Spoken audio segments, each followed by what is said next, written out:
I don't have enough confidence that this place is going to be ready to go. And if I can spare myself a right-hand turn, a left-hand turn, so much the better, right?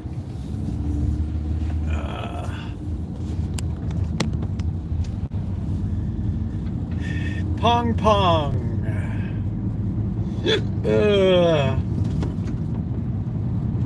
Happy Thursday, everybody. We didn't really get the sunshine today. We had looks like the marine layer just didn't burn off today. So it's been it's been on the cool side here at 66 degrees. At game time here. Go ahead, dude. There you go. Don't let me slow you down. There you go. I had to give the guy the old goat head.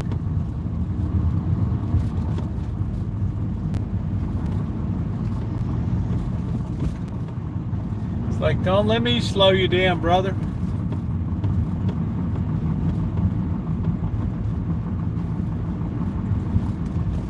Yeah, we don't have any sun at all. What's up, Adrian? Hello, Catherine. Nice to see you. Good afternoon to you.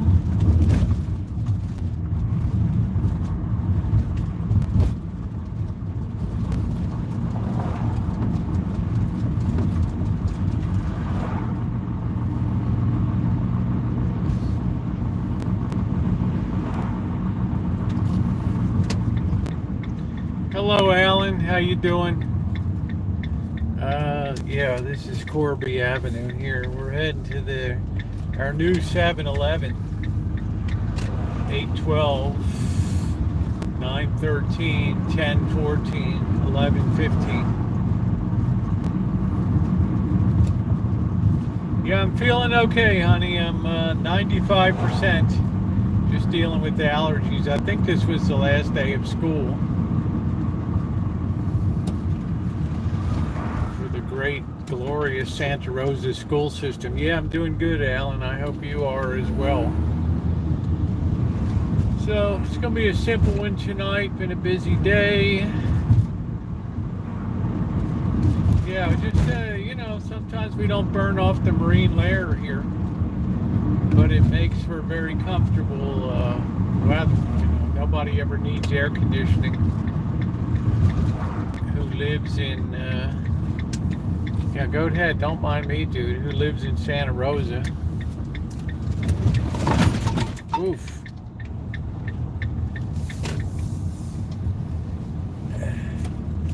Have to watch out for street punks down here. Oh, it's hot. Yeah, I can't wait to get back there.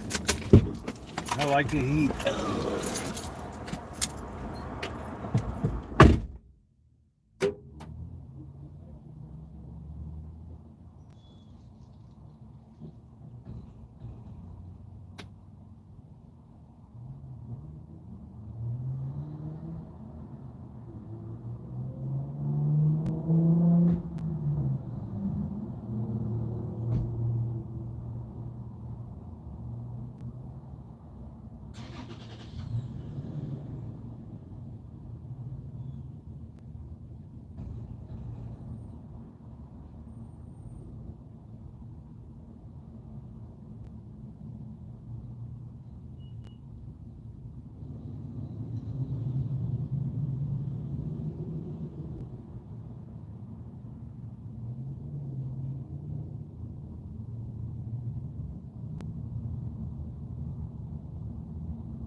I should be in good shape for the mega chooch tomorrow night. How's your meat, everybody? How is your mate? Let's see, we're gonna have to go to a new place. Hey Taylor, how you doing? Blibber blabber, what's going on? I'm gonna be making some pepperoni chicken tonight. Haven't had that in a while.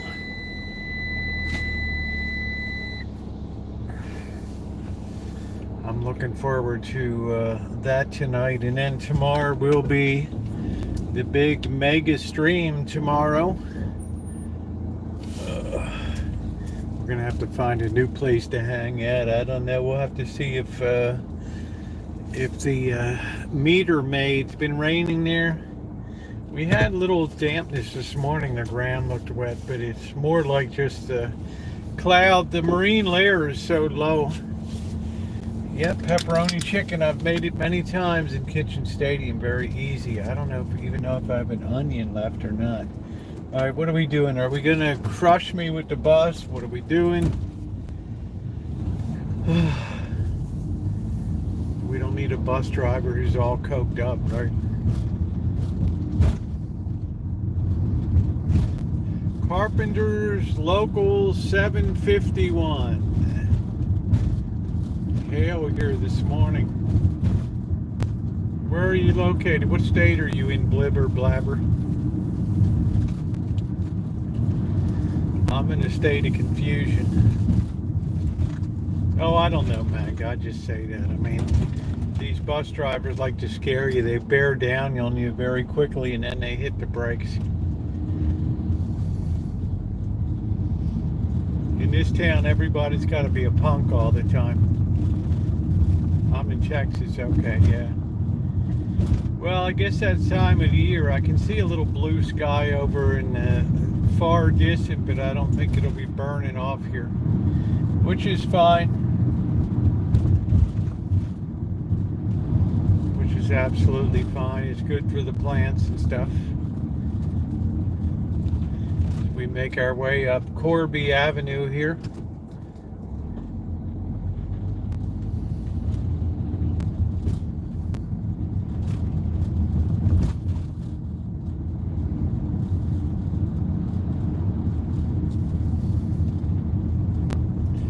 So I hope everybody's doing well. Whoa, whoa, whoa. What the hell happened here? Jeez, what's this all about? What is this all about over here?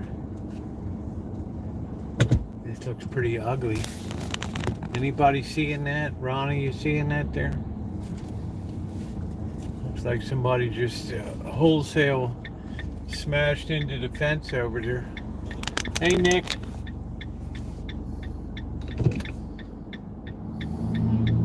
Boy, they really whacked the back of that. This is what I mean, this neighborhood.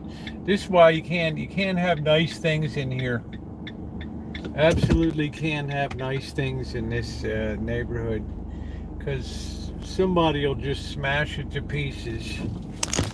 Right?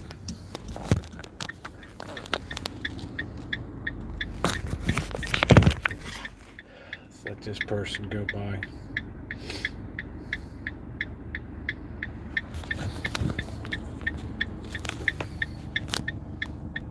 Man, look at that. This poor slob never knew what hit him over here. I mean, that had to hit pretty hard, that little Honda Fit or whatever you call that thing. I don't think you're going to be able to just buff that out. I'm not, I can't know for sure. Hey, Shemay, but I don't think you're going to be able to buff that out, to tell you the truth, right? Right. That's called a Santa Rosa special right there. It's called a FU.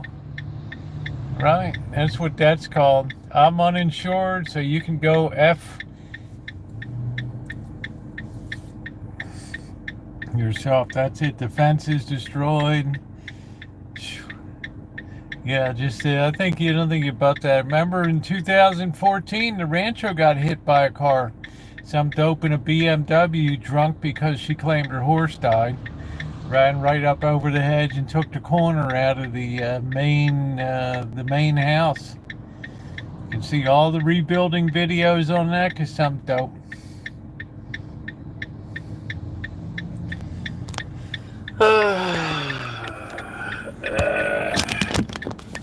Tacos El Paraclete.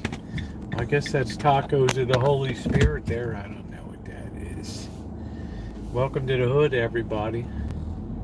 Corby Avenue is another street of shattered dreams here. I think we're going to have a coffee and then we're going to look around the car lots a little bit more. Are we going to park, or what are we doing? Are we trying to get our enormous truck into our tiny little spot?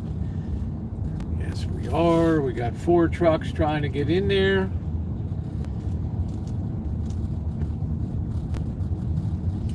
This is neighborhood they call D&D here. Anybody know what that stands for? D&D?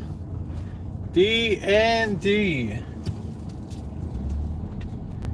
This neighborhood has a certain name to it. They call it D&D.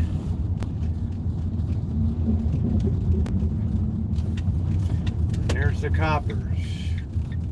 That's, no, almost. You got the second one right.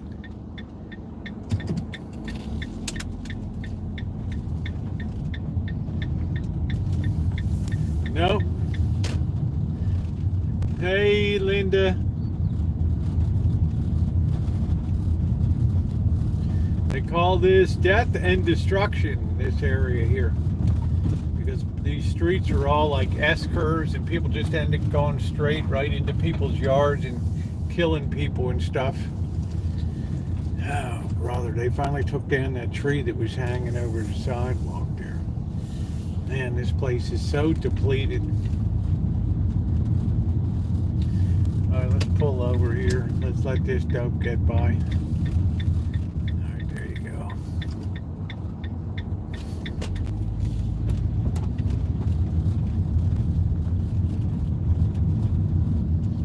Neighborhood where you have a lot of plywood in windows and stuff, because the landlord says, you know, thank you, Taylor, thank you, sweetie, thank you for the dono, appreciate it. How's that for sweet? I tell you what, I am lucky. What a sweetheart. What a sweetheart.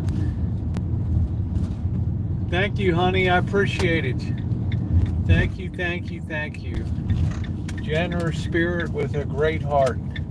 Not to mention very beautiful, too. All right, let's go this way. We just did a Baltimore turn.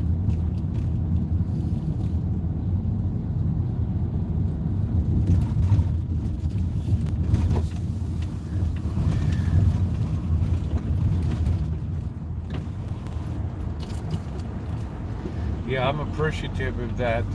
It's not just that. Taylor has just been a tremendously consistent supporter of the channel here. I mean, just month in, month out. Just very, very generous nature.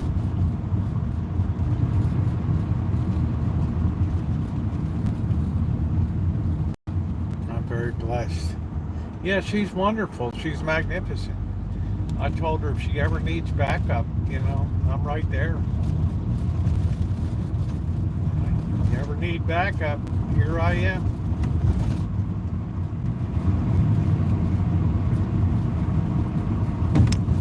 I'm right there, man. She needs backup. Just ring my bell, ring my bell, ring my bell.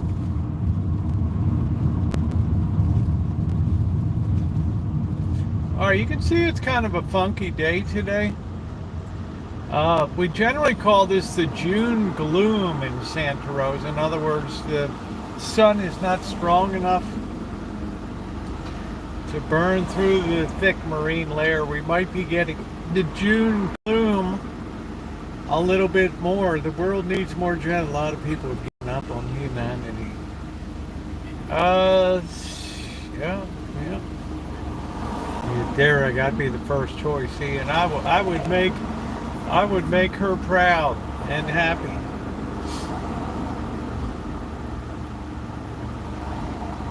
People help each other. Well, I've been fortunate on this channel. I have, you know, you wish everybody was in a position to help, but they're not.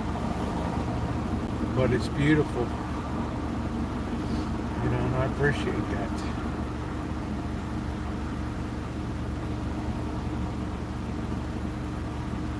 Ring my bell, ring my bell. And I don't mean like Ma Bell, the telephone kind. I mean my bell. Ring my bell. Yep. It's just the marine layer doesn't really go that far inland, so we're beneficiaries of nature's air conditioning here. It's one of the reasons the coastal California really pays benefits once the allergy season is over. Hello, Sugar Shack. Once the allergy season is over, then it's a heck of a lot better.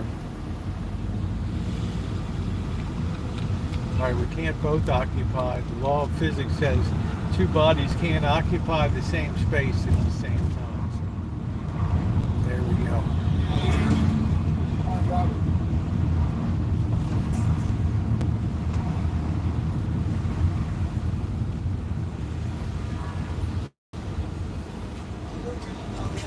Yeah, I'm doing good, Sugar Shack. I can't really complain about anything except allergies, but people are tired of hearing that roll.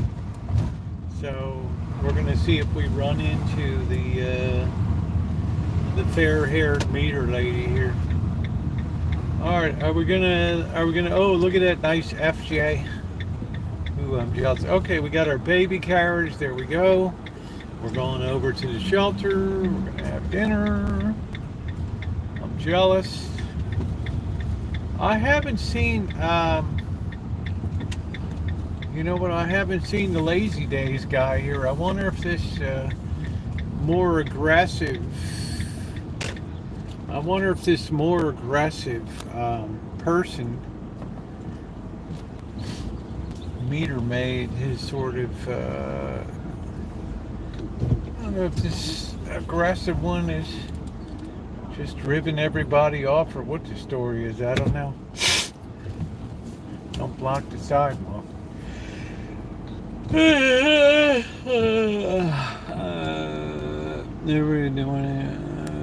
I don't. Not my allergies. When they stop planting grass, my allergies will go away. All right, we're just trying to make this work here. This is always ridiculous, the angle. I'm in no mood to mess around with this woman today. She best not mess with me. All right. Yeah, pineapple's good. I wouldn't expect it to do much with my grass allergies. Did you do a restart? I'm dealing with painters. No, honey, I didn't do a restart. I'm right here on the job. I'm just hanging out and relaxing. Getting ready. Tomorrow's going to be our mega stream. I wanted to do this 2 weeks, but things happened that, well, it kind of sucked with the way that upper thigh pain, but that's pretty much dissipated now. I'm happy to report.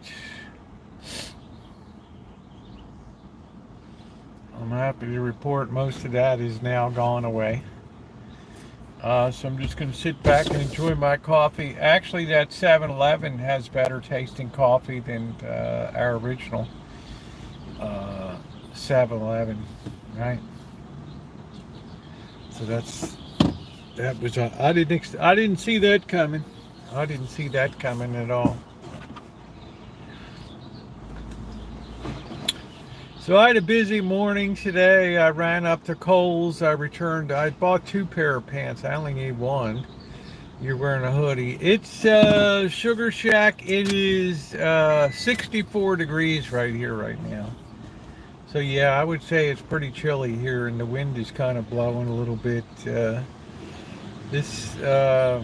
wine country. Coastal California has a very unusual climate. See, coastal Atlantic is different. It can be hot and sweaty right up and down the coast. But out here, you're so close to the ocean that you're under the marine layer influence, and our weather is very heavily influenced by Alaska. We're cut off from the rest of the U.S. by the Wasatch Mountains, the Rocky Mountains, and the Sierras. Turning into a stadium ring. Well, I got a credit back this morning. No fuss, no muss. I just ran up there and returned that today. That worked out pretty well, so I was happy. Maybe less things will go wrong today. You know, it's been a good day today, Rod. I'm not taking a bath and over. Yeah, we know, Steven. You don't have to take him out, Shemay. Just let him post his dribble. But a good non-remarkable day today. Hey, Eddie. So pepperoni chicken is you take chicken, you cook it with some onion and some garlic. You get a good halfway cooked through, and then you chop it up, and then you add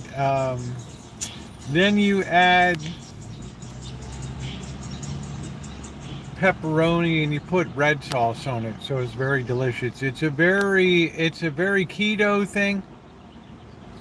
Yeah, just you don't have to delete these. It's fine. Just right. You just let people see some of the idiocy that's out there in Mom's basement, right, amongst the incels incorporated. So as many of you have been aware, for the past 14 months, I've been doing what time I can. I've been writing a book about the state of things today, and today I finished my 6th. That's the number 6 go through on it, so it gets a little more refined every time. I imagine I'll be ready to start adding the 100 or so footnotes. Super. I'm gonna take my daughter to get her dinner. All right, Sugar Shack. Take care, sweetie. Have a good time. I can't stand not knowing everything. Oh, I don't know, blibber blabber. I don't know how long you've been on YouTube. Some things just aren't worth knowing. There's some element of people that are very emotionally disturbed, and their life revolves around just trolling on social media. Well, it might be good when you, 20s, 30s, 40s, just sent Rice to saying, very good, Oren, thank you, very wonderful of you, thank you.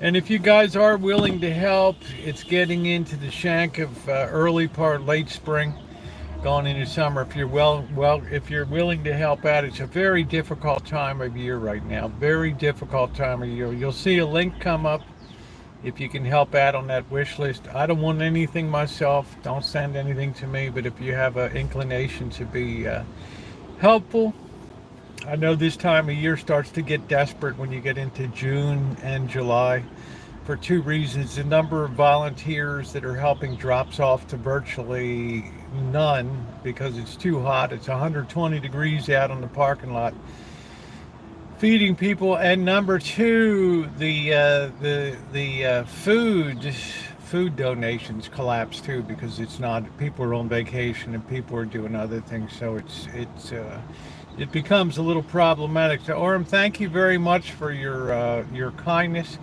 You'll see that link come up. If you can help, especially this month or into next month, it'll be very appreciated. I'm going to probably accelerate my return. I was thinking till after the 4th of July. I think I'll be putting it in late June and into the 4th of July, meaning I'll probably take off from Vegas maybe July 3rd, and then spend 4th of July. I've been talking to Kev TV. He texted me last night. We haven't gotten together and done any live streaming for years, almost 2 years. So it might be fun to have a famous return to the Cecil, back up to Koreatown. He's a very nice guy. Was always very generous with his time and driving. And well, it just might be that June and July is shaping up pretty good. So yeah, if you can help it, that's good. But it's the sixth time through. We're talking about a 500-page work here, which is very extensive with 100 footnotes to it. It's taken a lot of research. It's taken a lot of time. It came down to be 22 chapters in all. And I guess there's only one, maybe chapter 20. I feel like it's still a little problematic. I'm sorry, the chat hasn't been advancing. Gone before I see it. Let's see. We're getting treats tonight. What's up, Lee? How you doing? Let's if that's smelling armpits and other buyers. Don't worry. It's okay, Tim. We all got to be something. It's all right. I used to argue with people in comment and eventually resume as debating someone with mental faculties.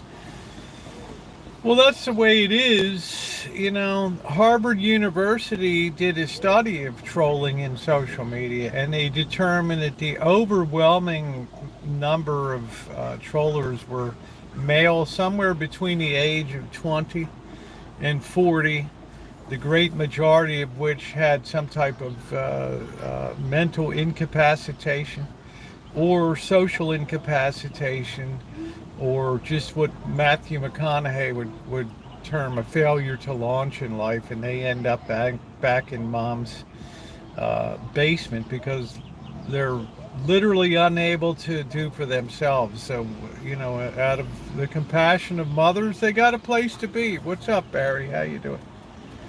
And that's a good thing. So, you know, it's this realization that you're never going to have anybody in life, that your life is proscribed by what you do in mom's basement. That's about it. So, you know, it's a fun world for them, but as we observe that, it's a very sad world for us to observe. But I don't think it's ever going to change. I think in a lot of ways, social media was a disaster for us here in the West, a disaster for civilization. And certainly the Chinese were quick to pull the plug on social media. But they don't care what we consume here in the U.S., but they sure as hell guard their own people from the slop that's on there.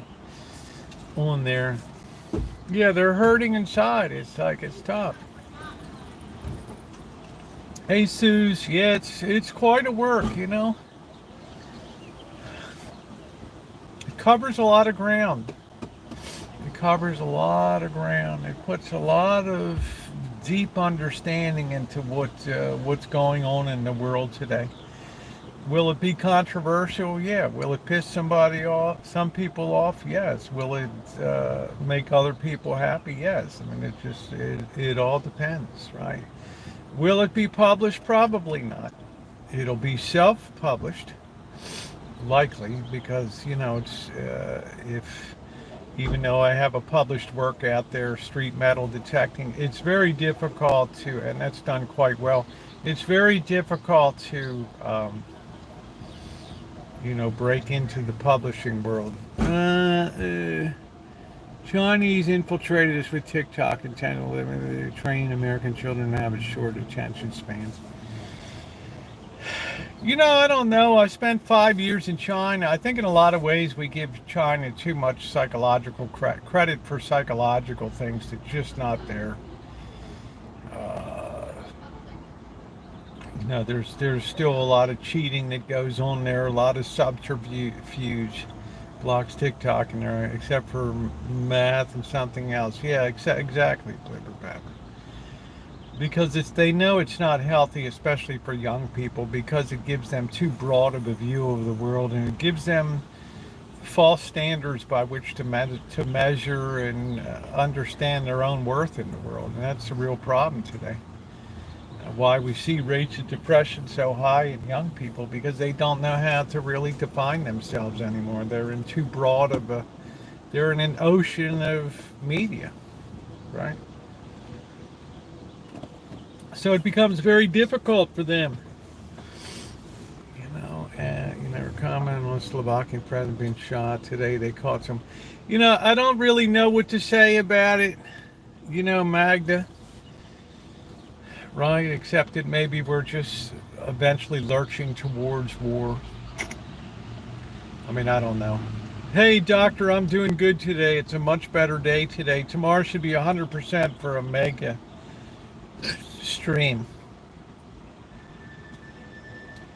Magda, I don't know. There's a lot of counter forces out there in different countries and things, and that's the thing that upsets me so much about supporting Ukraine is that they're so freaking corrupt, right?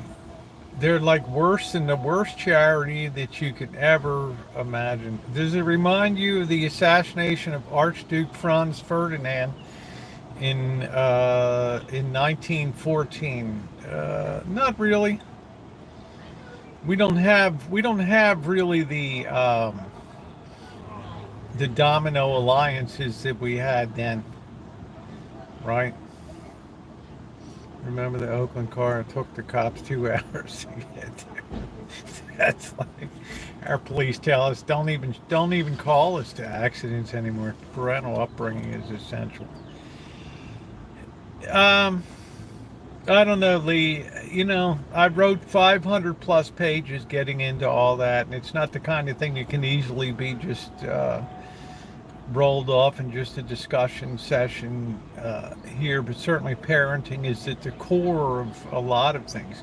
We have a NATO, but I don't see anybody attacking a NATO country. I mean, that's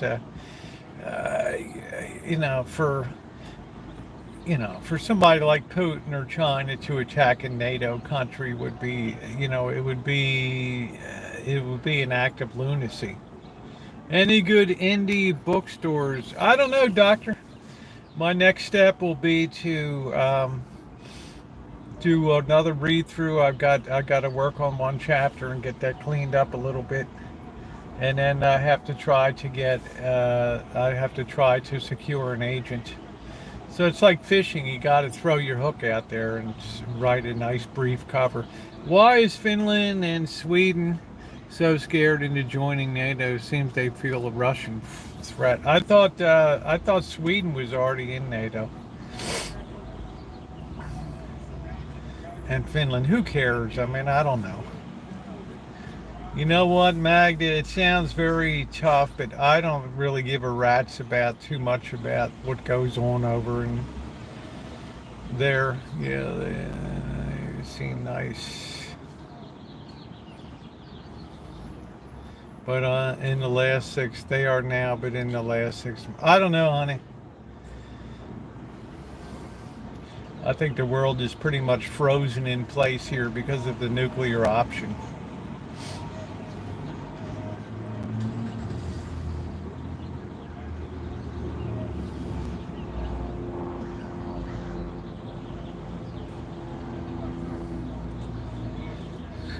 Sending electric vehicles here.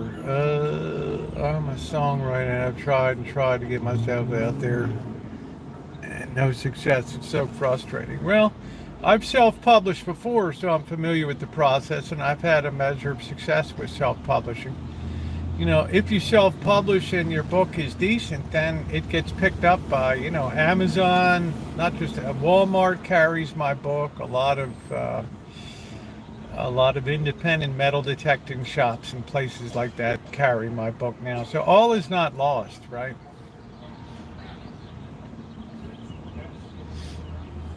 There's one psycho desperate to push the button. Well, it probably takes more than one, Magda, when you think about it. Like if President Biden says launch, man, there's gonna be a period of verification and hesitancy that occurs, right? It's not going to be just okay. Here it is. Here's the briefcase, right? Yeah, my pen name there is on the book I wrote, MJ. Yeah. Teachers are very important too. Good teach. Oh, there's the parking guy. We have to watch out for the woman. Teachers are very critical, but remember, teachers need the backup of parents first and foremost, okay? A child's likelihood of success will be proportional to the amount of support of parents it has. Yeah, the book is called Street Metal Detecting. It's been out since 2021.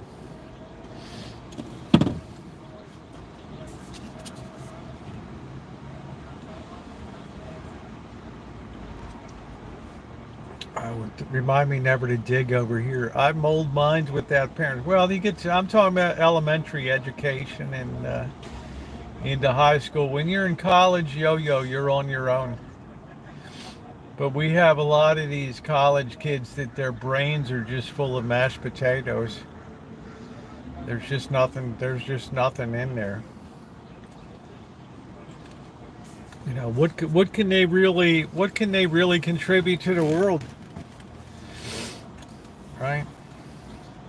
And they end up getting pissed off because they go to Starbucks and they're baristas, and all of a sudden they want to earn $50 an hour slinging coffee or something. Well, the world just don't work that way. Right? We're coming to a point in our history where you're going to have to absolutely be productive.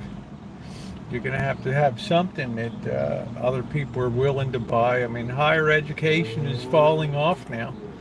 It's getting a bad name. Yeah, the soy boys, very annoying.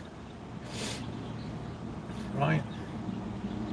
5'10", 105 pounds, soy boys. Right.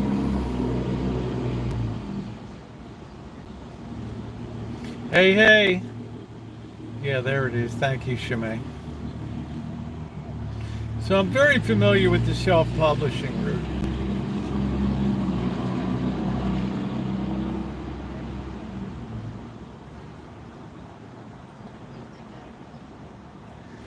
Like a lot of things in life, persistency is the key. I think it's no different in securing a literary agent or something like that. It's going to be a measure of how bad you really want it, right? Your acceptance will be probably proportional to the amount of effort put in. In other words, if you get a no, that would be common. But if you get that no and then you say, I'm not going to take no, right? And I'm going to reiterate, this is why you have to do this. Maybe you didn't get it the first time. Hello. Then somebody's like, wow, okay.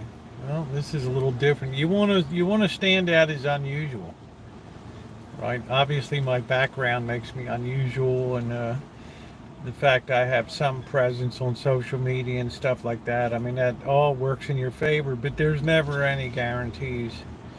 It's a very competitive world. It's like Hollywood studios. How many want to take a chance on new movies and new concepts? My channel started on January 4th, 2013. I started live streaming in 2014. And I was one of the first people to go out mobile live streaming when YouTube allowed it in 2015. We're now in the lower 60s. Yeah, doctor, we're looking at 64 degrees here today, but it's very comfortable. But that's why I have a sweatshirt on. My point is, people have nothing to lose regardless. They're a long time now. I've been a little sick. I'm glad you're feeling better, Robbie. I've watched some of the older content in my opinion. Yeah, it's quite a track record. Yes. I can't imagine you have a lot of downtime, but that's good. Yeah, there's a wealth of funny shit in the playlist down there, and there'll be more playlists to come. So World War III is a nuclear one, so it could have. Yeah, Magda, but I think it's it's hard to say. Usually what precedes, general worldwide conflagrations is an extended period of economic downturn, right? In other words, when you start to raise tariffs because your economy is sinking and the other person raises tariffs and then you're in a tariff war and things get worse and things start shutting down and I get it and then you know, I just take one quick cake.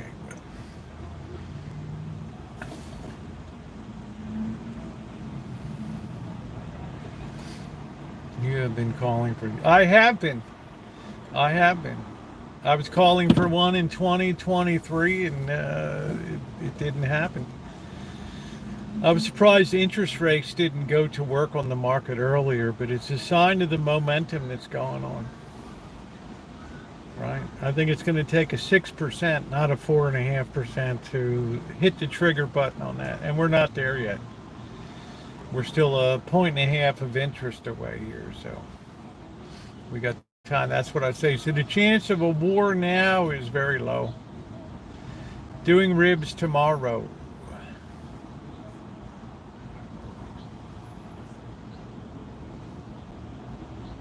You know, it took a long time in the 1930s to build up to war.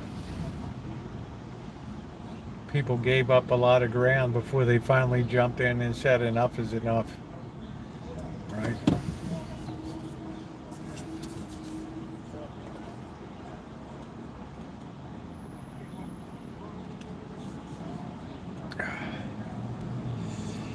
The thing I'm more concerned about is you have more people ill-equipped to face the future than at any time in the history of the world. That's my biggest concern. And we're moving into a future where humans will be less needed to do things. So there's going to have to, I think Elon Musk said much the same thing. So there's going to have to be a period of some type of adjustment. He says give everybody a guaranteed income or something like that. Then nothing will ever get done. You wonder why your trash isn't collected. Sorry, man, I'm on the guaranteed income. Take Elon back.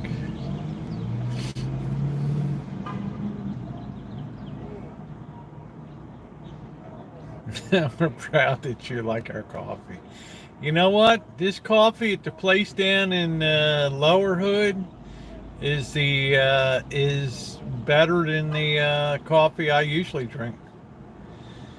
So I'm pretty much confirmed that's going to be my new go-to for a while.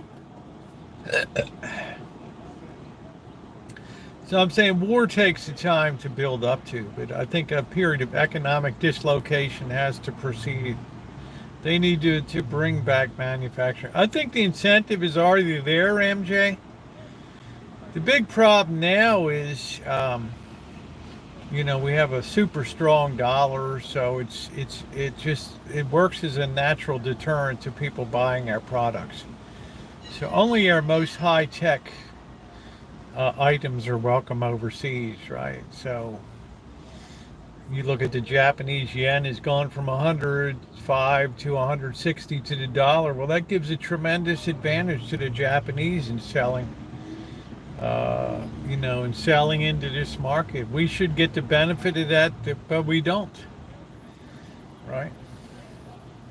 They should cut the price by 30-40% to survive the new generation. Well, that's what I'm saying. They've not had to.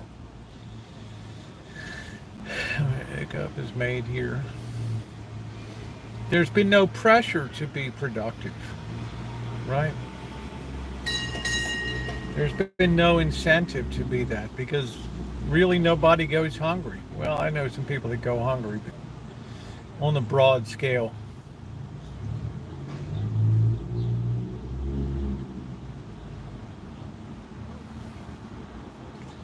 But you have to understand, hey Crow, you have to understand that we're putting on debt now on a national level that's unprecedented in the history of the world.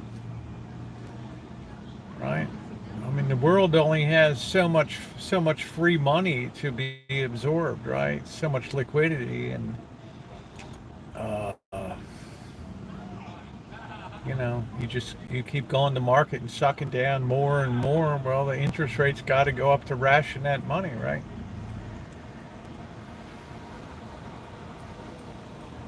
We have so much. What is it? 200 billion a month deficit. Something crazy.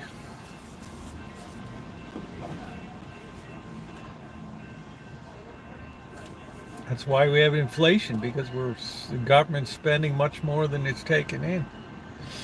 It's acting as a stimulus.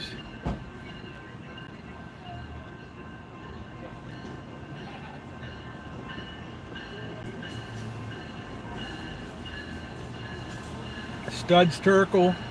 Yeah, I don't really like the guy, but I mean, Studs Terkel, I read his book. I had to read that for political science or history. That was good. What the hell am I thinking about? Oh, shit. What am I thinking of, Magda? Who's the one that wrote, uh, I can't think of his name. He wrote that counter-American history book. I can't remember what his name is. A People's History of the United States.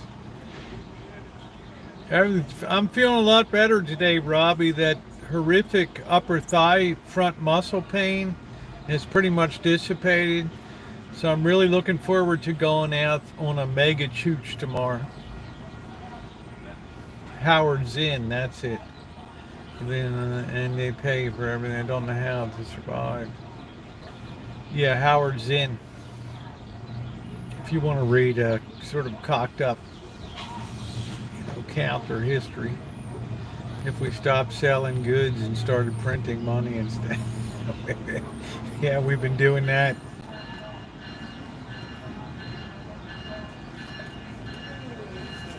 We'll do watch the wheel. That's it.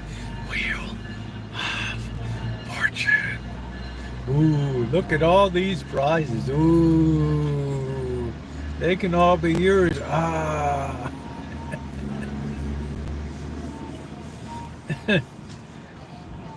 No photo ops today. I haven't been. I'm wearing my sunglasses more to stay incognito. Uh,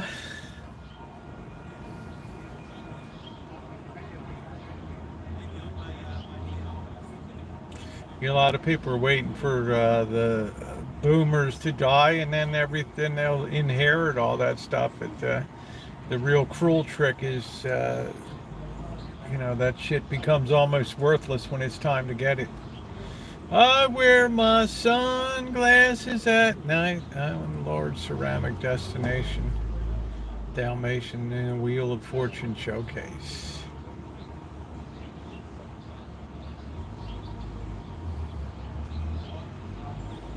I never was a big wheel aficionado because people would drive me crazy. They were so dumb when it came to solving puzzles. I just would be face palming myself all the time.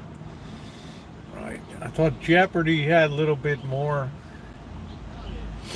Let's try U.S. history for 500, Alex. The Daily Double. Ding, ding.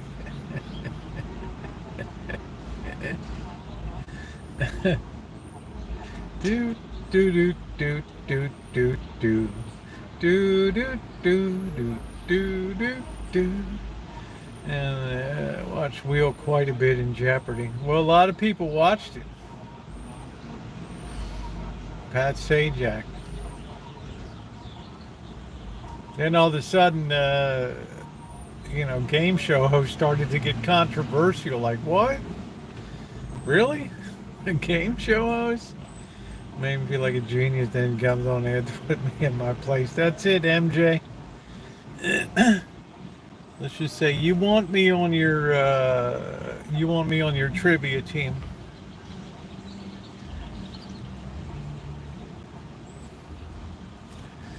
Famous American choochers for 800, Alex.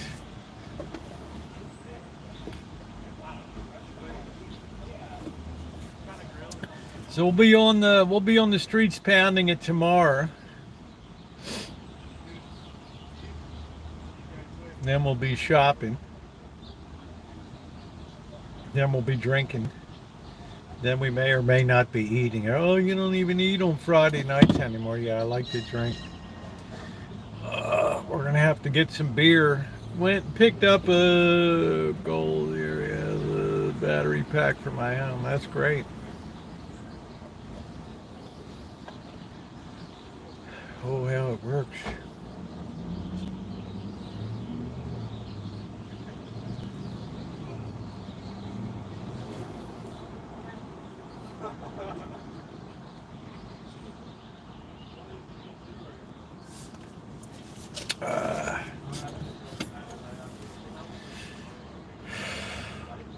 I haven't seen our meter maid today. What's today? Thursday? She might just be a Wednesday. I don't know. She hates me. Daily, what electrical component stores energy and electro? What is a electrolytic? What is a capacitor? Correct. It's a daily double. It's like a generator, but battery powered. I can't find my damn battery charger for the van for the little for cupcake. That's a little disconcerting. Where in the hell did that go? I know nobody stole it. Did I stick it somewhere? Hello, Amanda.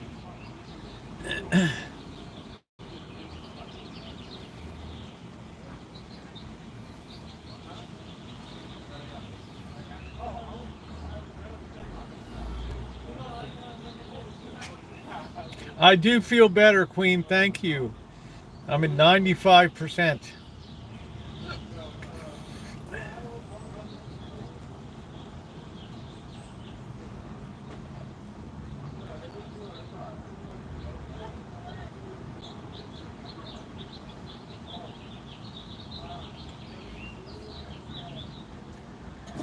Let's make sure we're not having a fight here.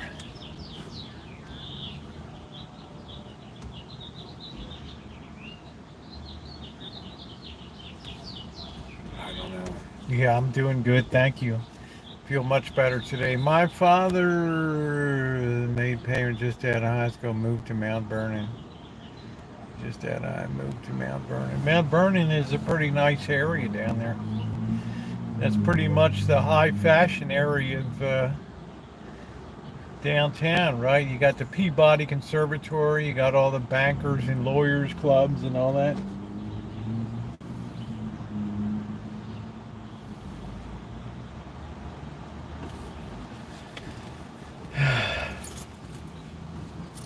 My friends Rosie are being taken. Oh yeah, by that explosion. I've taken a lot of abuse for that. Oh, you should have brought it up slowly. I did bring it up slowly. Right, over a period of days, and I thought it was already reformed, and then boom. Right, lucky I didn't lose. Right, lucky I didn't get poisoned.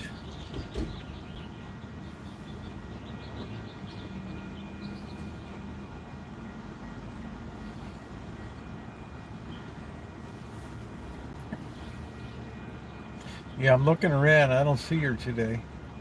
I mean, no matter what you do. Well, I'm lucky most people are pretty happy to come here. We always have a good time. You know, the book has absorbed a lot of my time, but I can see that coming to an end in the next month, and then it's just a question of soliciting for, a good cover letter and querying agents.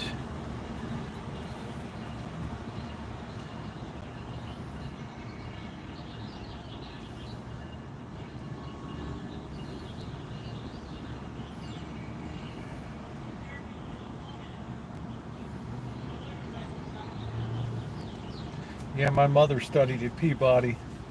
I think I'm going to go down to the car lots and look around a little bit tonight, but I got to let things dissipate. Although you notice that car dealers aren't really vultures these days. I'm still seeing a lot of new cars, so I know interest rates aren't deterring a lot of people. So we haven't hit the break point yet.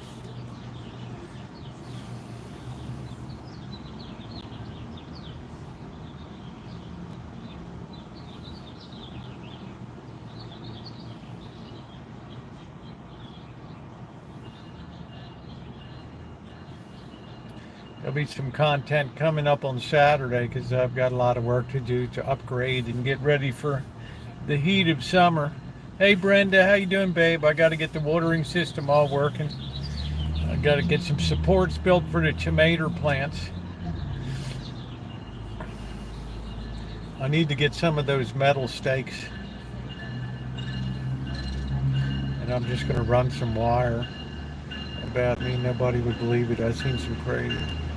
She was a concert pianist. She was a professional concert pianist. She played up and down the East Coast, fashion shows, department stores.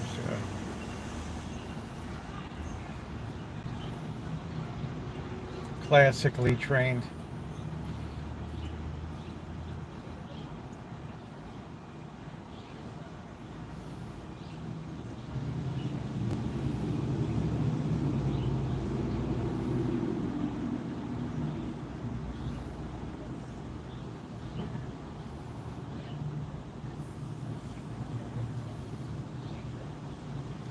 Yeah, everybody's seen some interesting stuff in their life. You know, it's just a lot of it depends how you write it. I mean, there's a great channel on here called LibriVox, Libra, capital VOX, LibriVox, and it's all these public domain books, and these people read them, and it doesn't cost you anything. There's no commercials or anything on it. Just working. Oh.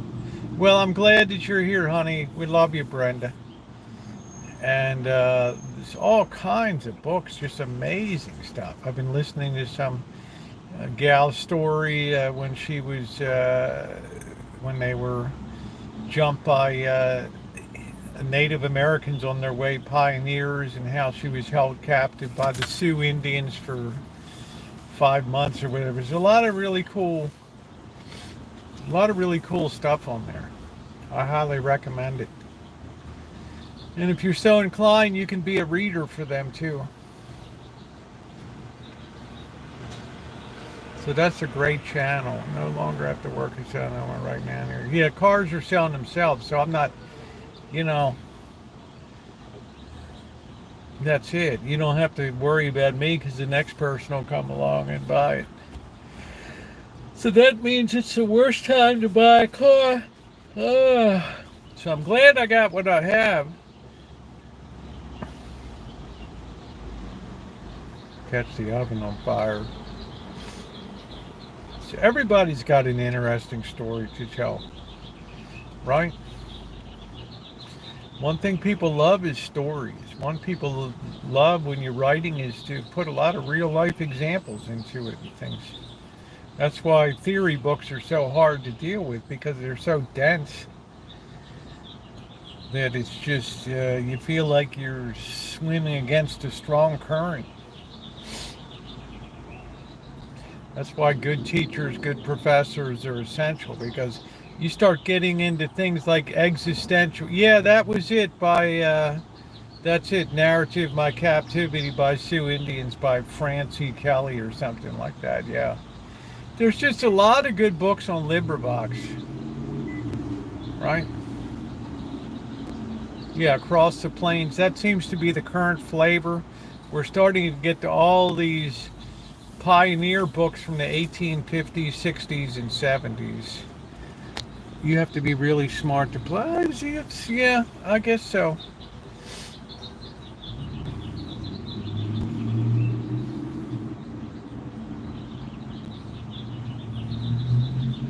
But it takes a great professor to make things relatable. Like sometimes some of the nihilist philosophers, like Schopenhauer and Hegel and Nietzsche, they're very difficult to, they revel in their making themselves as obscure as possible.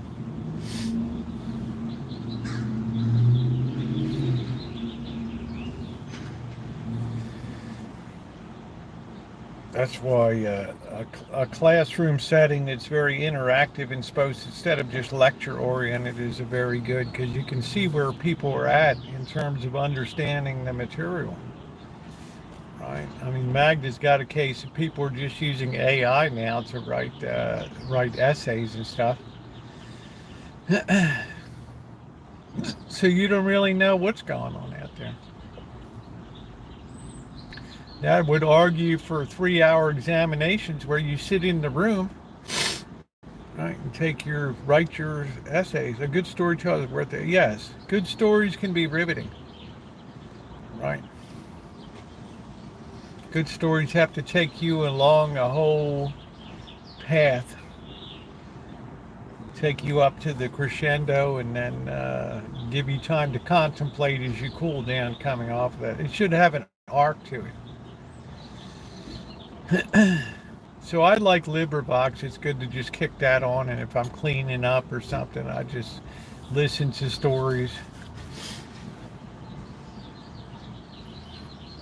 I'm not going to keep the diary of his time or something else. Well, that's what I mean, Lee. That's a good thing to publish, right?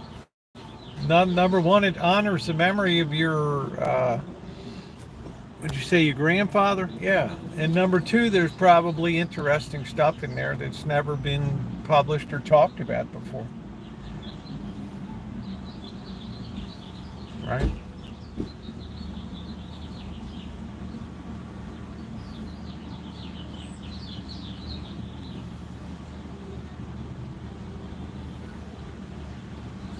I don't know why Mercedes crossovers just look like CRVs now.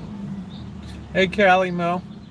So I think everybody in this chat has an interesting story of their life. Yeah, some are a little more interesting than others. They've been more of a up and downs. And I worked for years to get a Gov www.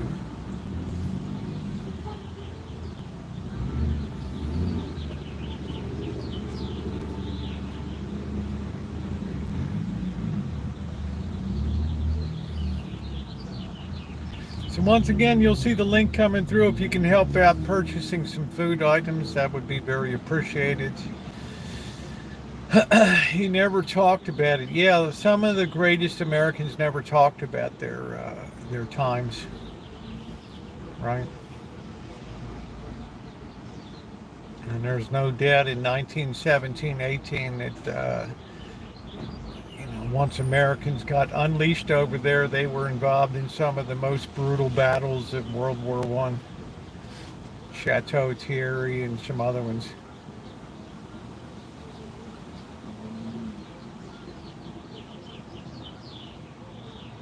That's where my grandmother lost all of her brothers in World War One.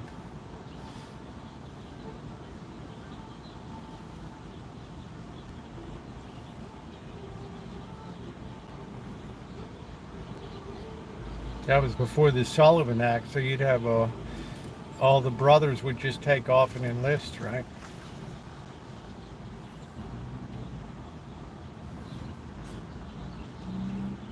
People had the fever. When do you do your Dono Blue Drive again? The Dono thing is ongoing. It's a year-round thing. I just put the link up there if people can help, and people do. I would shout out to Jody. She made some contributions. People are doing it on the regular now, and then once a year try to do a fundraiser, usually around just around Thanksgiving time.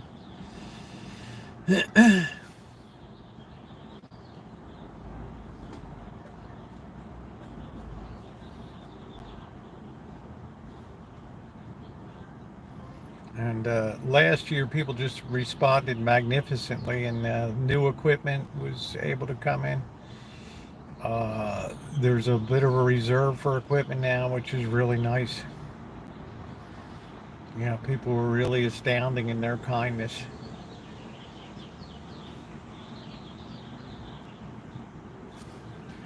Does anyone in you wonder what mine? No, I don't think anybody really wonders, Blake, but thanks for asking.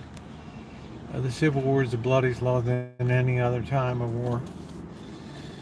Yeah, Civil War was unusual. A lot of people also died of disease and starvation and dysentery and malnutrition.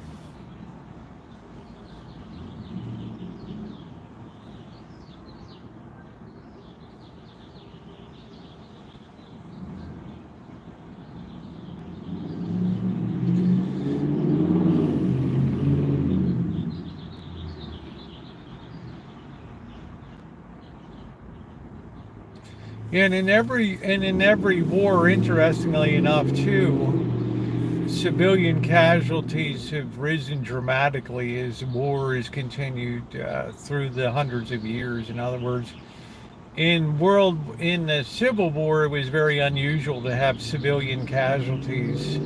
It was a real rarity. Most people cleared the battlefield and got the hell out of Dodge if they could.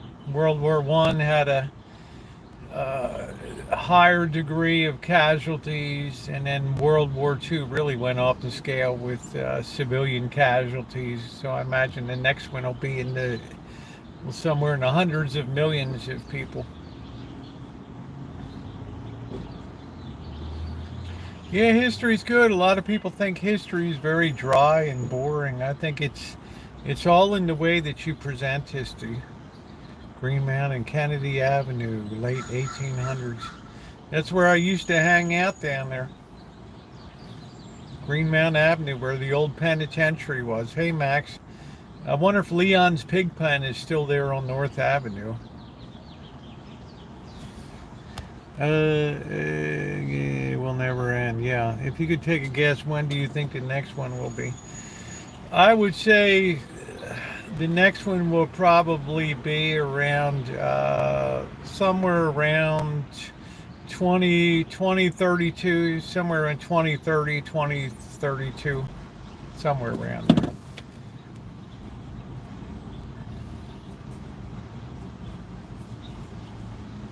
You know, a lot of ways nuclear stuff has locked everybody in, so they're very limited in what they can do. So there's a lot of proxy wars being fought right now.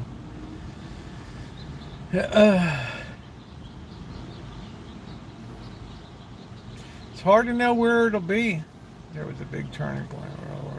Bombings. Yeah, this civilian casualties exploded in World War II, just absolutely exploded. So war has been claiming more and more civilians. We can see that in the case of what's going on in Gaza now, with the civilian casualties far outnumber military casualties, far outnumber, and that's the way all wars are going to be going in the future. You know, you got thousands and thousands of civilians dead, and right, you don't have near that number of military personnel.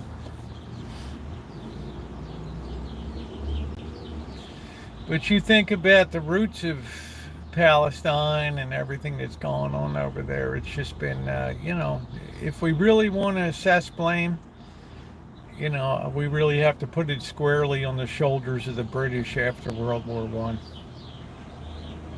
If we're being totally honest with the broken promises of the Balfour Declaration and that. The ability to shut our three main electrical grids down. I wouldn't be surprised, 7-Eleven, if we have the same. Judging from what my daughter's able to talk about in space and stuff, you would be surprised the weapons that are sitting up there. Netanyahu is a war hog. He's not like the guy. Well, how do you compromise with savages that don't compromise? Netanyahu says there is no compromise, because when we compromise, it gives them time to rebuild their offensive capability, and they're just able to continue to war with us. Right? So once and for all, we're just going to clean out the rat holes and destroy their ability to wage any type of effective offensive action against us. Will he misjudge on that? I don't know, But I do know one thing: the countries that surround Palestine and Palestinians want nothing to do with them. They've locked all of their immigration. They don't want any of these people, and that's very telling. That's very telling.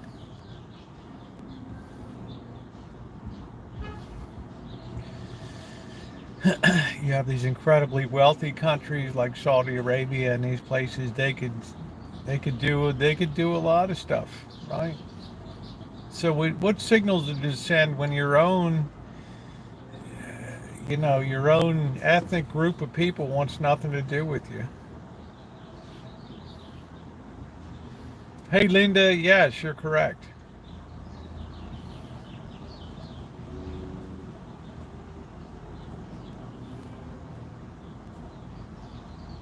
What should have ultimately happened was that it was just put back under control of the Turks again, and that's it. I would just get more fire.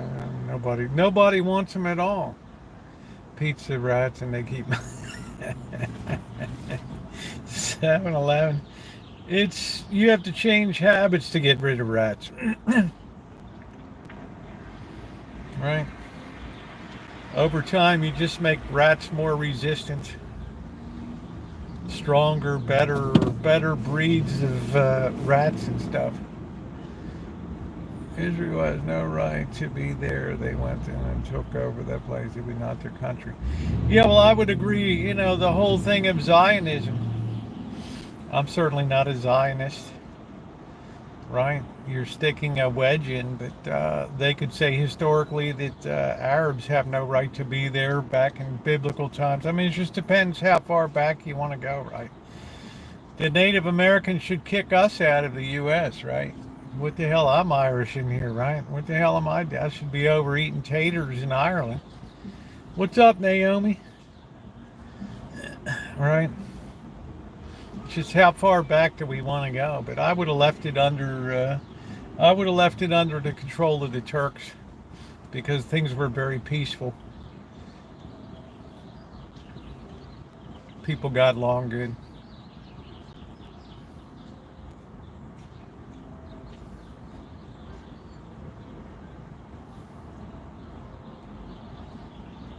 Yeah, you can blame Herzl and the Zionists, the 1880s, for that. What's up, Sean Smith? How you doing? But what's done is done, right?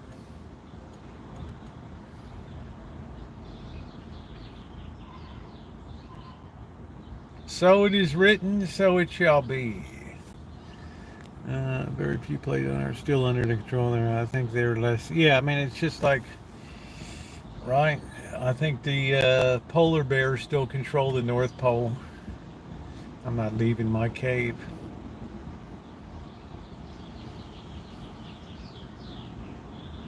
Yeah, I mean, we can go back to the Canaanites and Assyrians, and I mean, how far back do you want to go, right? I mean, the Persians.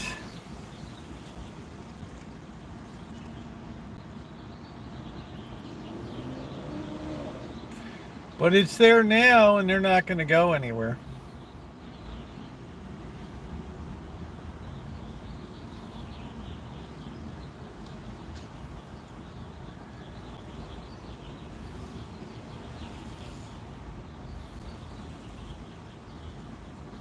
Hey, Kels, how are you? Waving from my bunker. Hey, a cheesy potato casserole.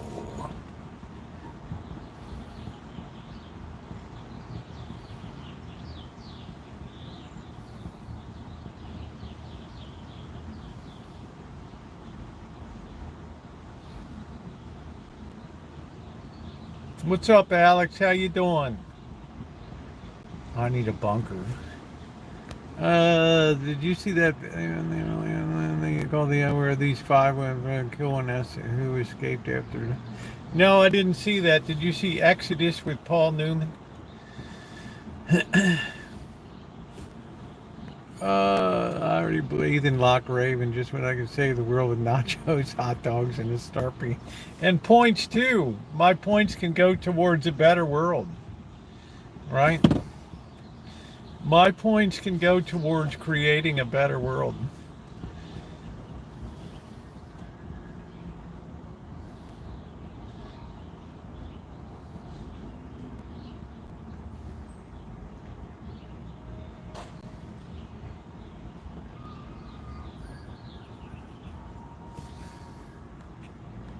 Saving the world one Slurpee, yeah, 100 points at a time. It's like when I used to have Mallow cups and collect the points, right? Chili isn't bad. I don't know. I don't know. Yeah, but this one takes place in the end. The Nazis show and then recognize they abused him. Well, did you ever see the movie Marathon Man? That's kind of the same thing, right? Did you ever see that? Mag, did you ever see that movie with Dustin Hoffman and Laurence Olivier? Is it safe? What do you mean, is it safe? Is it safe? Right. That was a brutal movie. Yeah, I was going to say. Yeah, I mean, you want to talk about a little bit of how creepy it is when you're. I'm feeling a lot better today. Thank you, Naomi. When you see one of your people that had control over you in the camps, you're high or buzzed or poor. I get a big meat pizza for $6.99. I don't think you can beat that deal today. We're in America gonna beat that.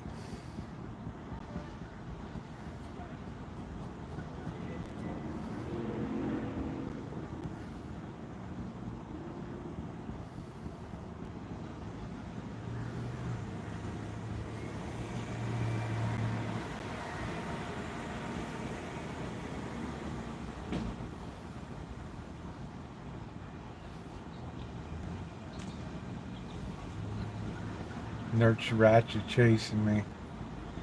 Yeah, one flew over the cuckoo's nest. That movie put Jack Nicholson on the map.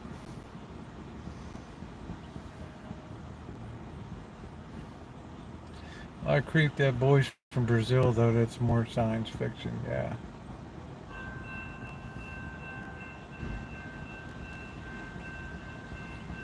People bond much more easily in hatred than they do in love. Wow, $40 for a pizza. Can you imagine that? 7-Eleven, $40.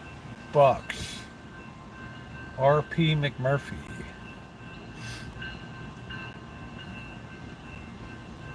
$40 for a pizza. As good as it gets. I liked him in The Shining.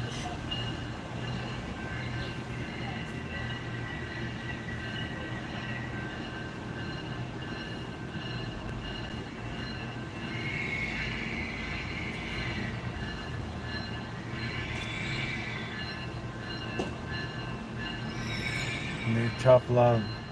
Yeah, I'm just saying, Kels, I'm not paying $40 for. You know what pissed me off? I'm down at the Magnolia, and the Magnolia has really good prices, right? At the Four Queens down there, and we go in to eat, and it's like this 10-inch pizza went up to $23. $23.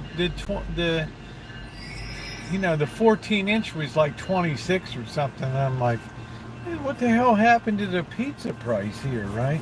I could only assume they don't want to fiddle around making pizzas for that price. $23. Yeah, $23 per hour. Everything else is really great. The open-faced turkey with gravy fries and yeah, Kels, it's crazy. Nobody could explain. I said, obviously the kitchen doesn't want to really be fiddling around making pizzas. And if they do, right, then they're going to make sure they get their money out of it. I'm not sure what the Wannaseek conference was all about. Sounds like whether we're going to have Coke or Pepsi at Wawa.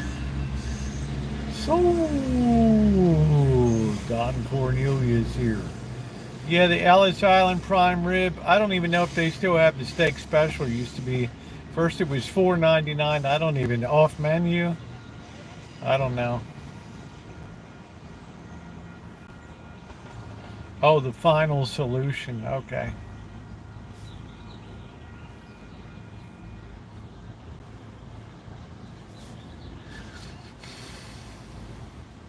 That's good. Lady's got the whole parking lot. She's got to pull into where these people are. I haven't seen our favorite meter maid today.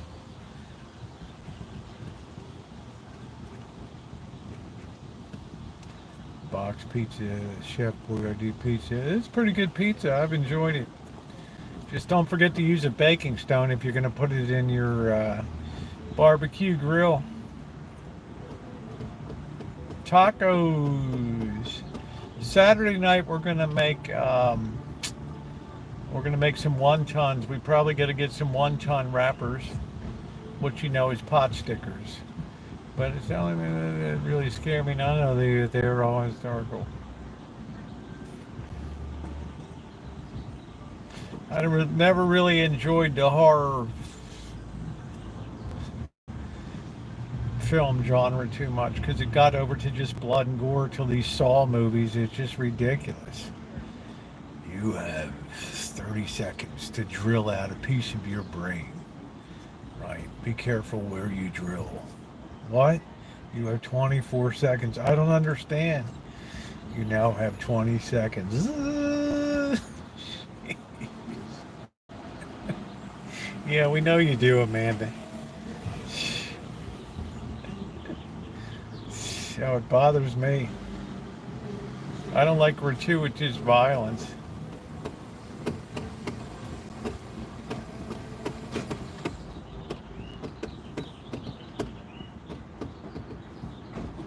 I like me a good musical. Oh, Oklahoma, where the winds come sweeping down the plain. Had Doc and pick me a burger, onion rings, root beer for $10. Pretty good deal. That sounds like a good deal. You just have to be a special shopper now to get deals, right? Apps and all that.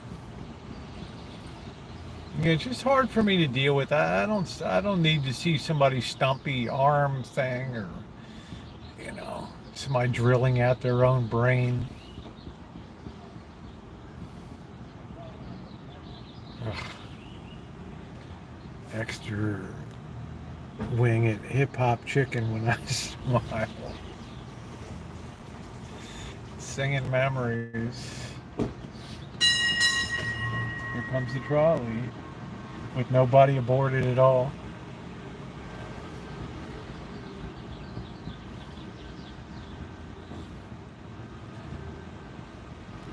Wish to hop aboard. The woman seems sad. Nobody's on Rosie the trolley.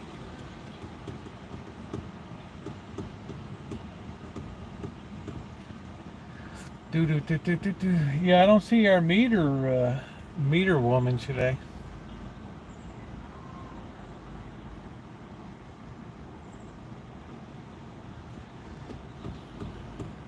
Meet me in St. Louis. Rosie on Rosie. We'll have to take a ride one afternoon. We'll wait there and get a ride. We'll go live. But these nerds who were killed, Melissa, it always scared me too. Let me tell you guys, I've traveled in a lot of foreign countries. I've run out of on fire escapes in Taipei, Taiwan, to get away from the nationalist police. I didn't even know I was in a whorehouse, man. We're in there singing karaoke or whatever the hell, and then all of a sudden here comes the police in raiding. I'm like, what the hell? I'm out the window. It's like my Baltimore reflex is kicked in. Right, I'm up on like the 10th floor. I'm out on the fire escape, dude. These Chinese people are looking at me like I'm Batman. Da da da da that. Da da da da da da do do do do do do do do. Hey Eckhart, think about your future. I didn't want to have to spend 12 hours in lockups with Nash Guoming Dong. Yeah, gambling. It was just singing. I was wondering why the girls were so good looking though, right? And so chummy. We were having a great time, and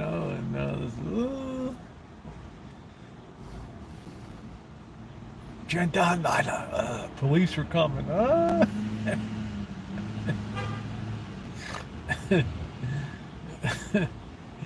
Imagine seeing a white boy going down the fire escape out of a building in Taipei, Taiwan. You got to be careful overseas. I'm always coming up roses, honey. You got to catch me, right? You got to catch me. I worried about that when I was first in China. One of the first people back after Tiananmen Square, and they were watching me like a hawk everywhere, you know.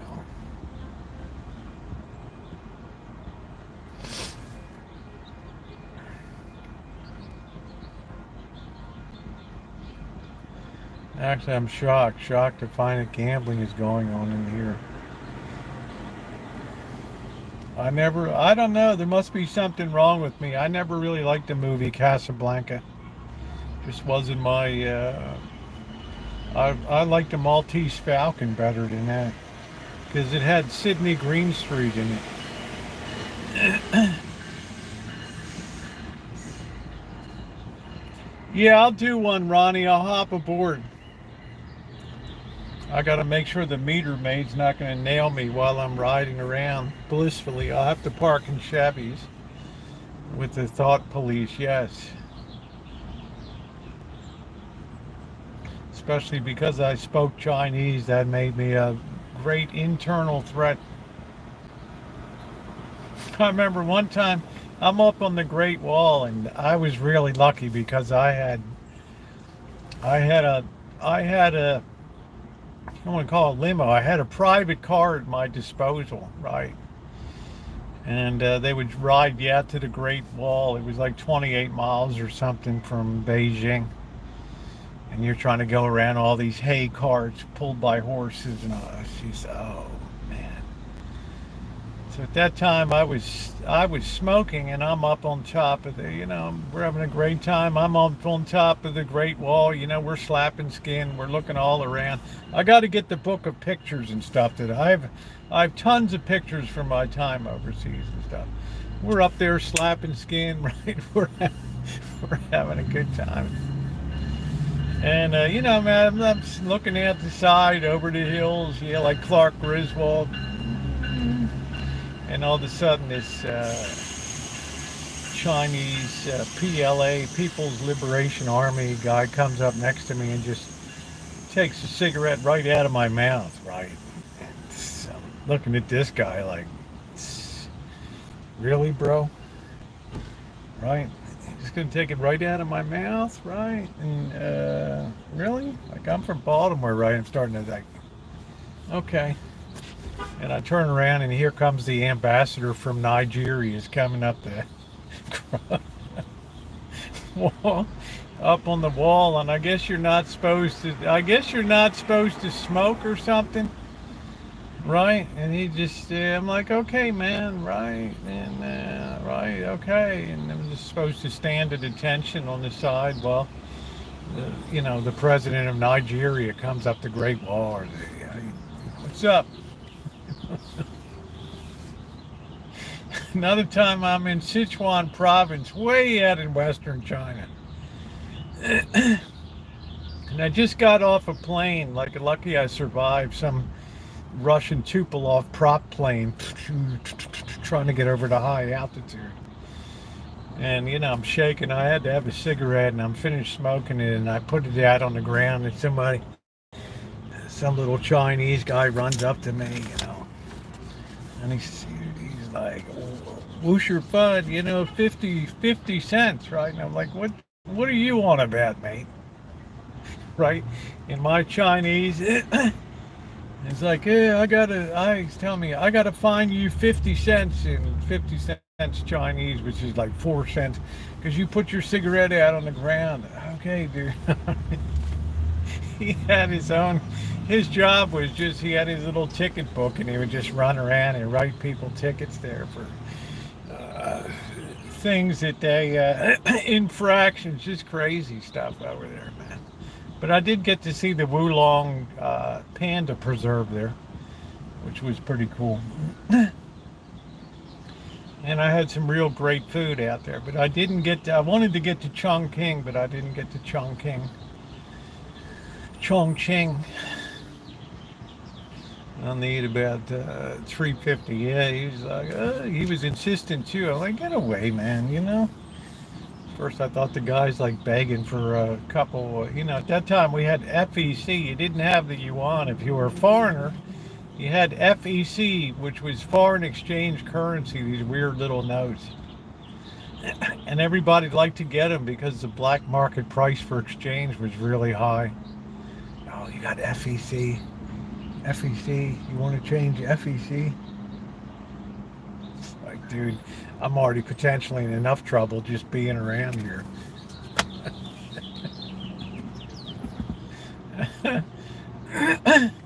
Talk about taking your job seriously. Do do do do do do do do do do do do do do.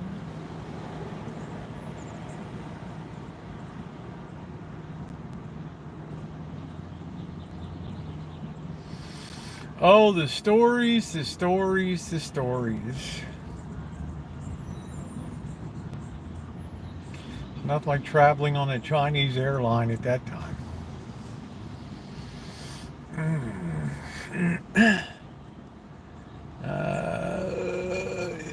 Yeah, I don't know. It was pretty crazy up on the. I went out to the Great Wall. I got sick of seeing it.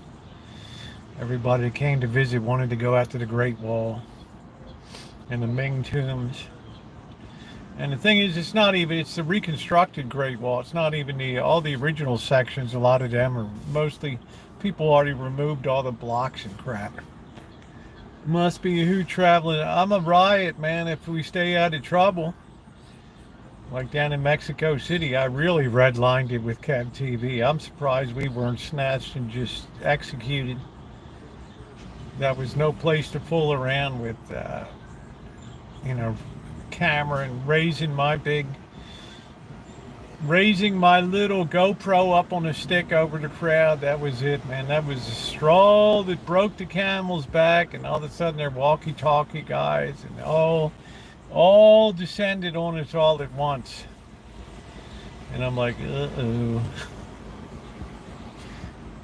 It's gonna be a hard one to talk my way out of this one. Shimei has that video. Had a little trouble in Tepito, right?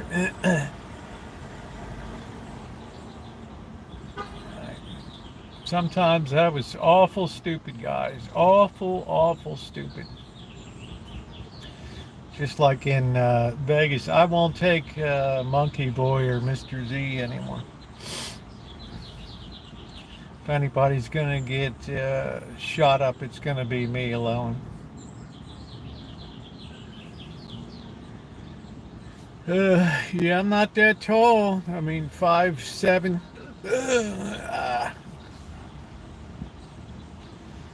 But I'm pretty dumb. Some people say you have a lot of courage, but that's dumb. That I was like, Rosie's trying to get killed. I was just like, I didn't know.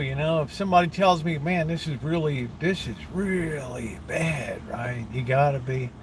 This area is really dangerous. I'm naturally drawn to that area, right? Like in Acapulco, the La Garita market where the big shootout occurred that killed the whole tourist trade in Acapulco. Just killed it, La Garita. And then up to La Mienciento up there. Even the taxi driver wouldn't get out. He's like, hell no, man. You risk your own life. So, pretty stupid to walk around with a camera and dumb. A little too much Werner Herzog, the great, it's still on the channel, Kel, still on the channel, honey. My Acapulco adventure, all that stuff. Yeah. Mexico City, this guy was hitting on me, like just wouldn't let me go at the main square. Roses. A lot of memories. Which year is that? 2019, I believe. Maybe 2021. I don't know if it was pandemic or not.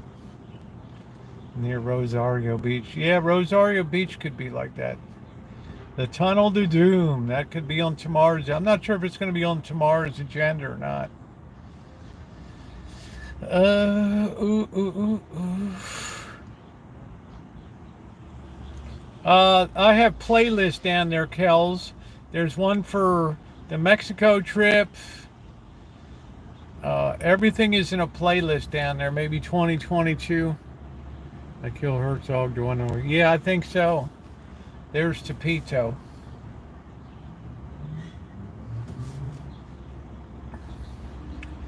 And the reason you don't go into there, even Baldwin Bankrupt at first, he didn't even go into that area. Right, he just hung on the outskirts and made everybody think he went into Tepito. And my respect for him went way down because we went all the way through Tepito till it came out to some murderously crazy gang infested area. But then when Baldwin Bankrupt went to Afghanistan, then my respect level went sky high for him. I would hope that I could go to Afghanistan or something and slap skin with those guys over there. The great Werner Herzog. He's my inspiration for doing live streams. He was always like, whatever you do, always get the shot first. No matter what they tell you, get the shot first and then apologize later. Right? Make it up to him later, but get the GD shot. I thought to myself, okay, we're going to get the shot. I'm back. I was at the... But now I've decided just risk your own life. Don't risk anybody else's life.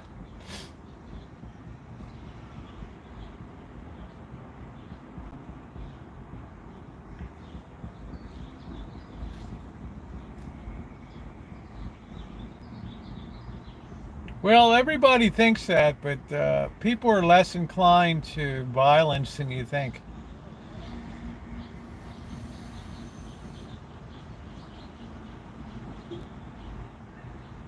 If Russia still has a gulag system, well, that's pretty crazy, right?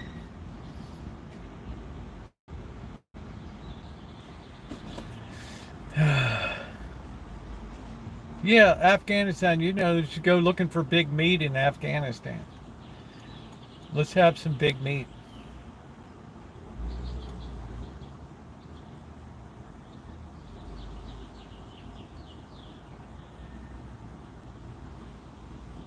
It'd be a great video. It'd be a great series in Afghanistan in search of big meat. Just ask, where's your meat?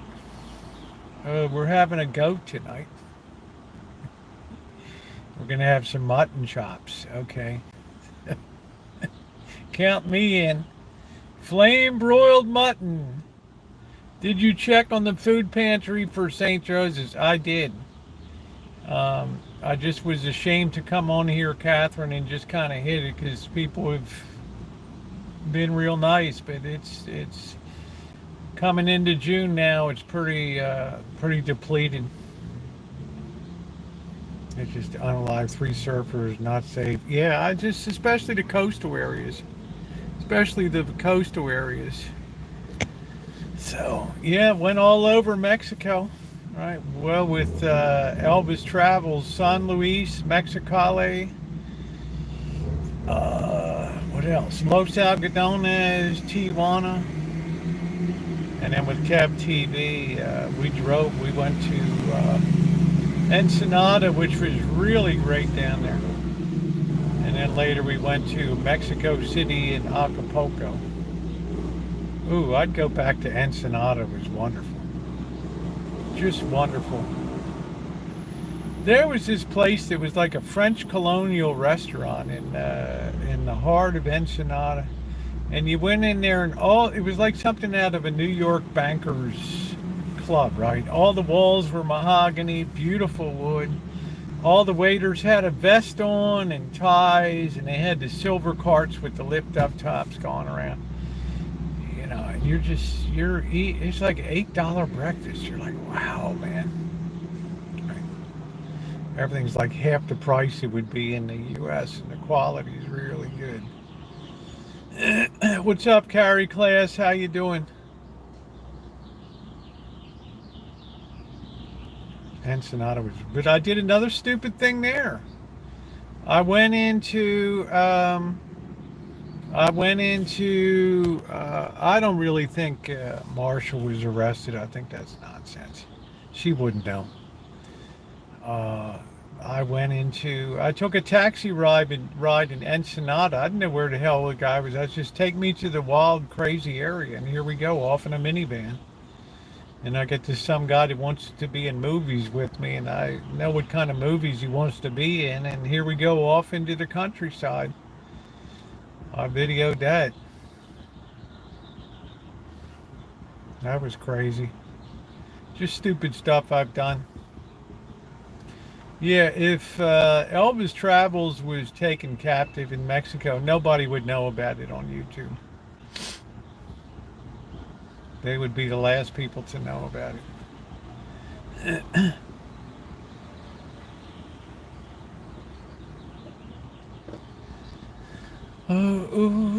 Good memories. So Kev TV was texting me last night. He probably wants to. I got in a knockdown, drag out fist fight in Gerard's on. The hell was that on St. Paul Street there? Ceviche, yeah, that's it. I mean, there were chairs flying, there was doors, there was glasses being smashed, there were guys going down on the ground, and I'm roundhousing, and all of a sudden one of the bouncers gets me behind in a back hold, and the other one takes my left leg and twists it all the way around 180 degrees, right? So that was the end of me. I was just a really, Bar Fight City was my middle name. I don't know, I just like to brawl. That was in 1985.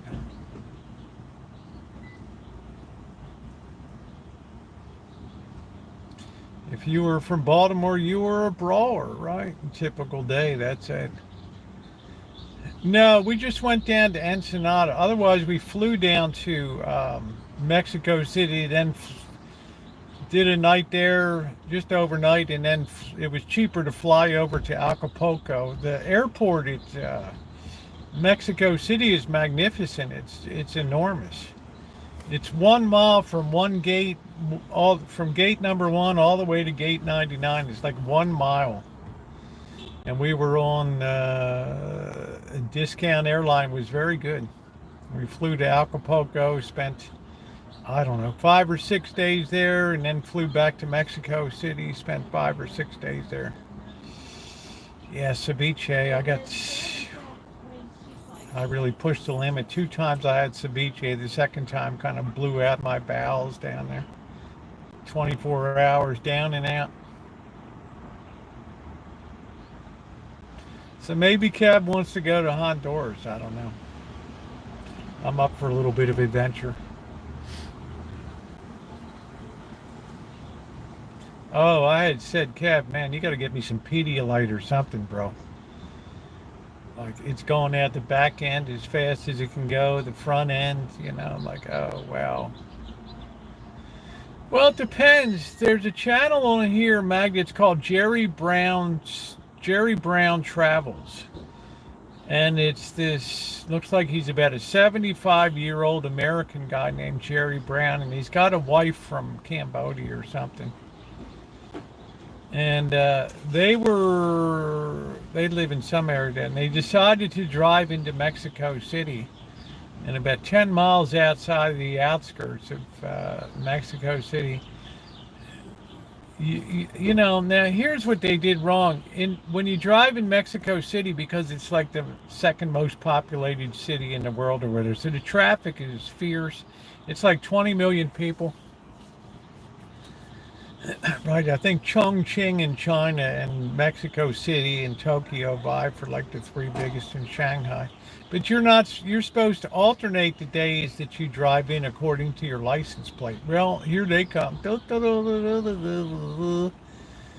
And they get they get to the outskirts of Mexico City, and all of a sudden they're like 4 or 5, 3 cops on motorcycle and 2 in cars, right? Metropolitan police pull them over, and they're like,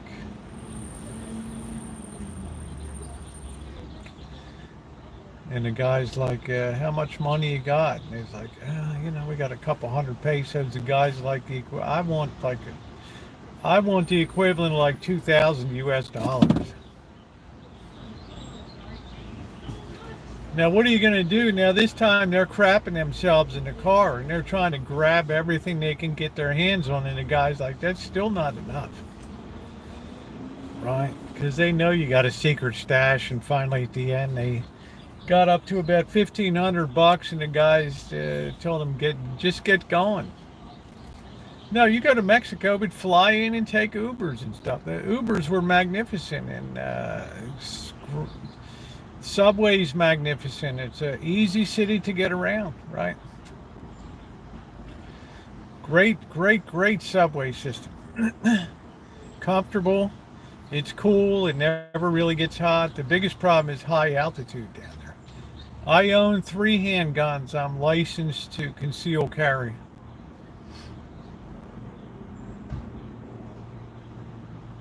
But Mexico is wonderful. The people are outstanding in Mexico.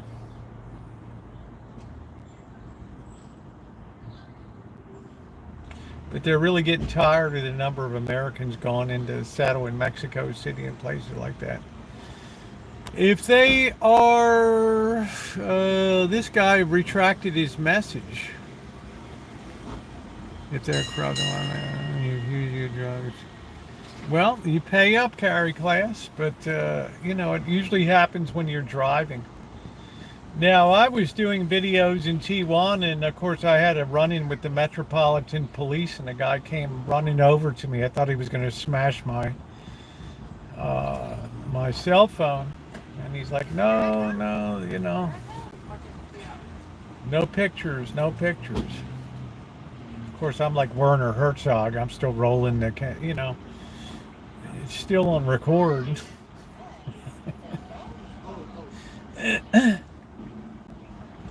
Right?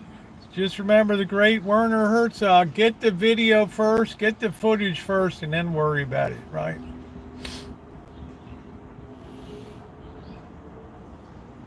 Many adventures.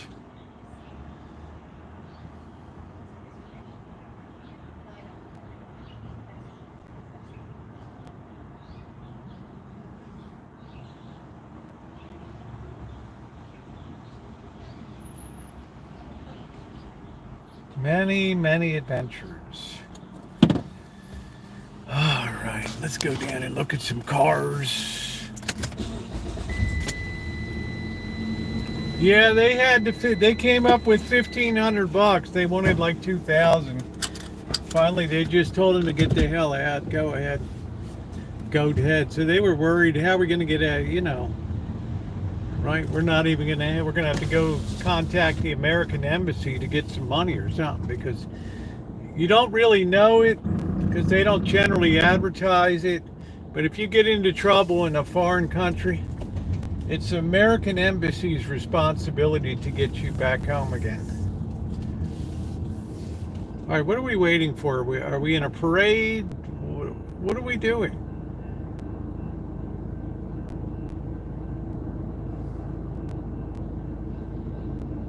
They have to get you home. What are we doing? Let's go.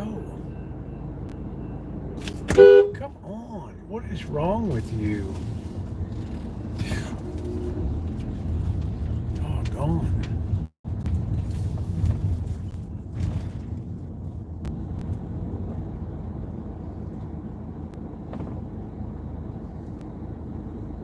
Says the guy, I got no money. I'm an American citizen and I want to go home. A lot of places will take bribes. I'm sure we're headed away towards massive corruption in this country. People in a position of power are going to exercise that. They're going to justify it. They don't pay me enough for all this crap, so I'm freelancing. We have corruption in politics like crazy. What are we in a parade tonight? What the hell are we doing? Oh, this trolley. Are they taking the trolley into the hood? Hope they don't get robbed.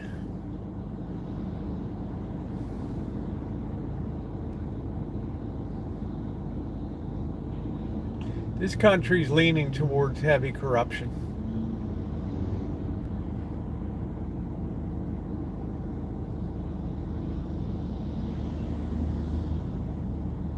I'd like to say it's not, but I can see it's moving that way.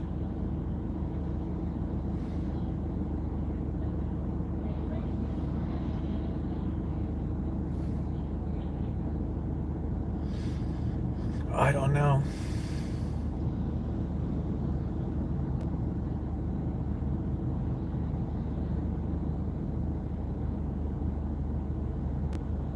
We'll have to see how it shakes out. We still have a long way to go till Election Day.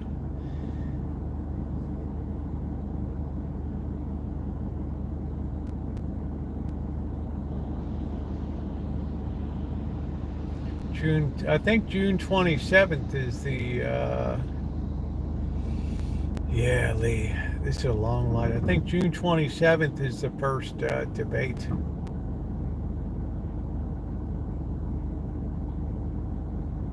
So there won't be any audience or anything.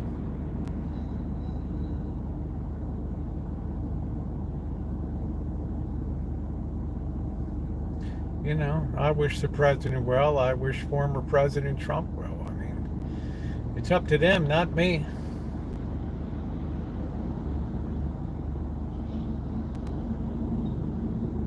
My only concern with Trump is he better be running for the right reason. Yeah, that trolley just turned right around. Get a meal, yeah, and just came out the parking lot at Hyatt.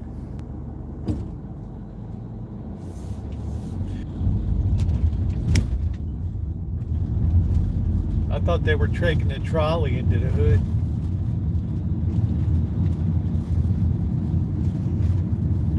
I was going to say that'll be an eye-opener for the guests.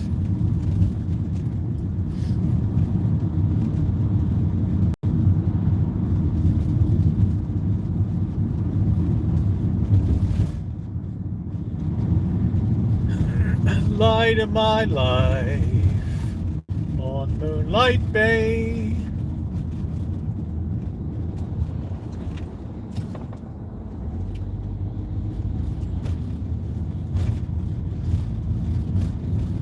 Everything leads towards entropy and corruption.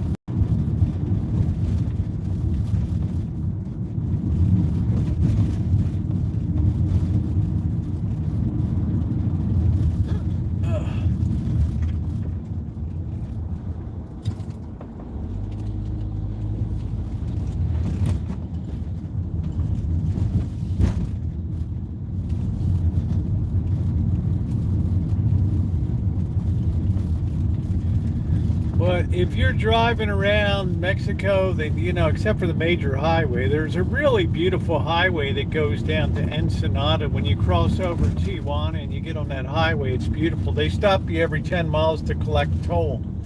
But it's really a beautiful, well-paved, right? It's a no BS highway. And then you get into Ensenada, and it's really nice there.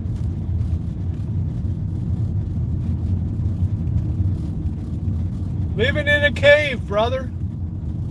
Living in a cave. That's it.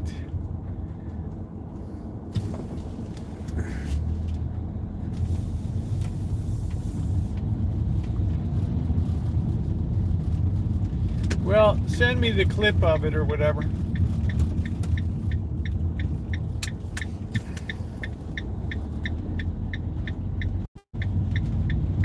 He says a lot of dumb shit, that's for sure. But I don't know if that's a disqualifier for being president.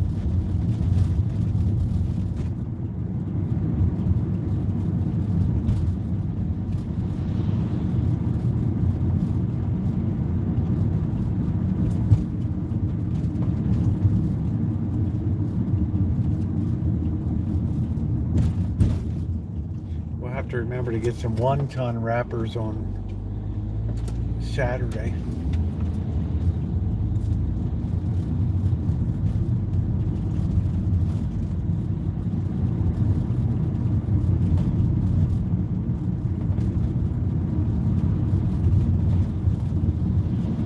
Yeah, I'm telling you, 7-Eleven security, it's really, the marine layer didn't burn off today. So it's almost like we're in the June gloom right now. Still nice, it's 60 degrees, but it's, you know, it's not bad. It only got to 64 today.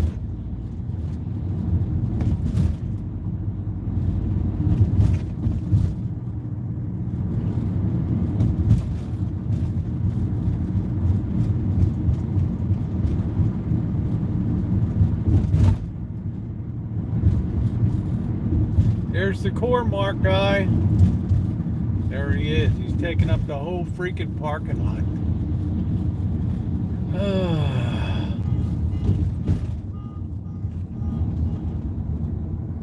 Everybody loves the Core-Mark guy.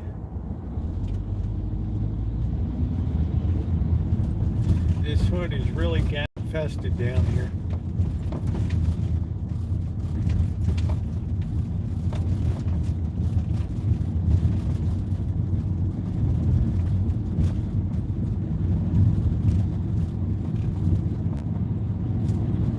All right, thank you, Magda.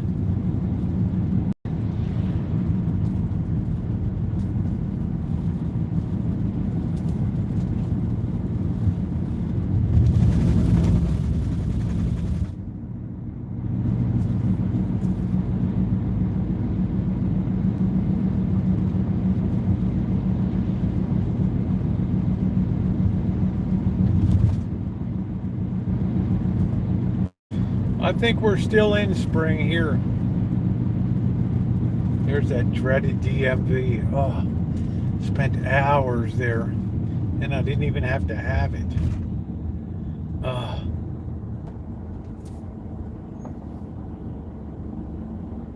Well, you know, when you print a lot of money,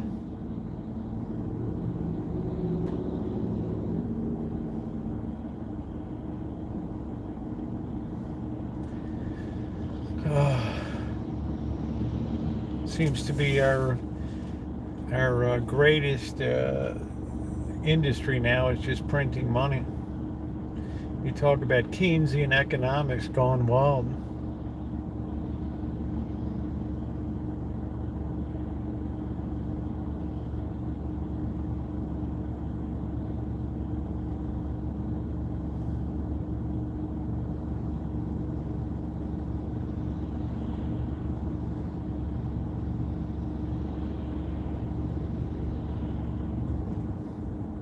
We got the spending part of it right. We didn't get the payback part right.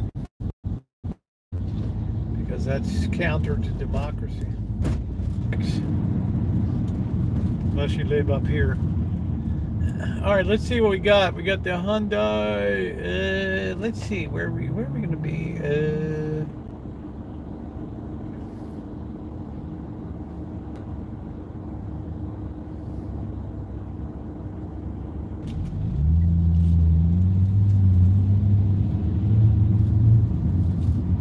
I wanted to see this Hyundai, but it doesn't appear I have a place to park.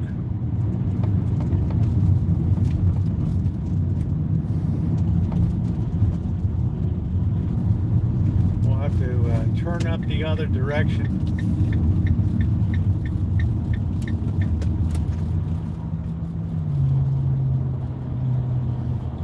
I don't know where the, let's see what we got here. Let's not run off the freaking road. All right, let's park her over here. We already saw the very first, boy, this thing has a steep drop off here. We already saw the very first Honda in America. So what are we doing here? I don't want to bottom out my oil pan. All right, let's instead of doing this,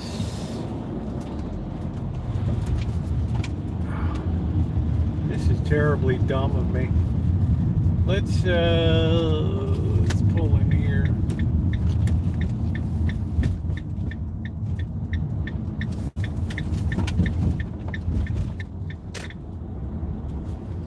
Is this what car dealers wear these days? Salesmen. Let's look around a little bit. You just don't see many sedans anymore. What's this guy doing? This is all used crap, isn't it? I can't figure this out. I mean, car dealers just don't make any sense to me these days.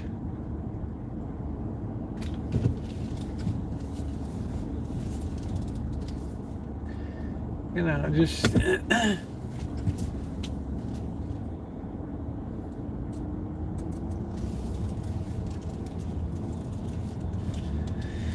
I don't know. I'm in a Hyundai dealer and I ain't seeing any Hyundais really.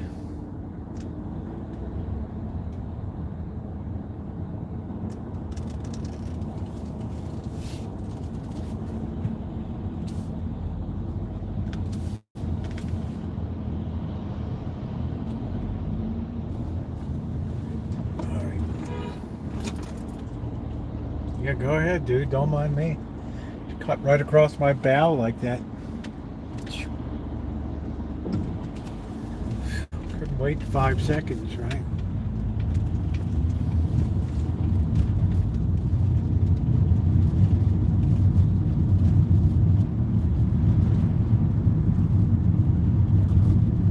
I had to give the guy the old goat head, right? Yeah, are we going left? Are we going right? Are we in a parade? What are we doing? I don't know. Talk to me. Did you see the guy just cut right across my bow? B-O-W, not B-O-L-E-L. B-O-W-E-L. Where in the hell is the Mazda? Or where in the hell is the... what the hell am I looking at?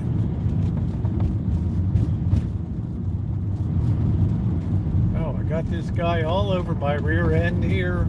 Come on, dude. I like these VWs. Let's see. Where's the... I don't even know what I'm doing, man. I'm so discombobulated. I hate driving around this town. I don't know nothing about an Acura.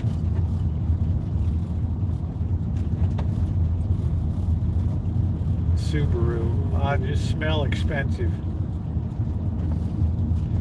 Yeah, I don't know what to do, guys. It's just there's nothing in the Hyundai place.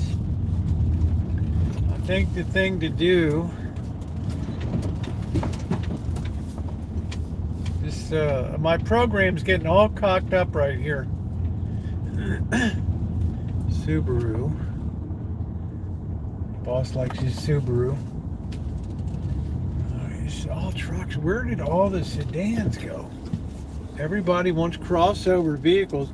Doesn't anybody want a nice, smooth sedan ride?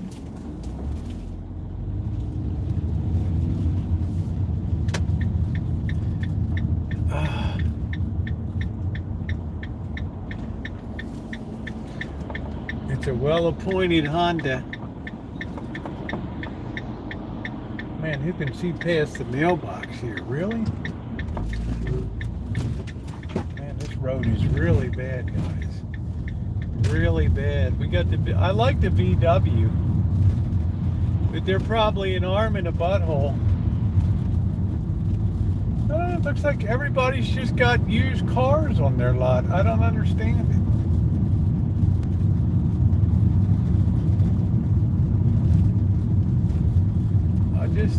I don't get it. It's been really wild here. Let's go over to the CarMax here. I don't know if I don't know if they put their prices. You got to walk, or you got to go inside, and you got to deal with these schlubs inside. Let's put her right here. I don't know if we're going to see pricing or not. I doubt it. All right, let's get on the stick here. What's that battery level? All right, we're 100%. We should be pretty good for right now.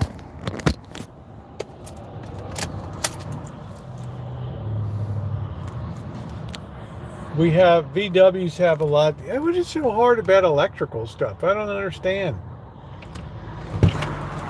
You just hook up the wires, right?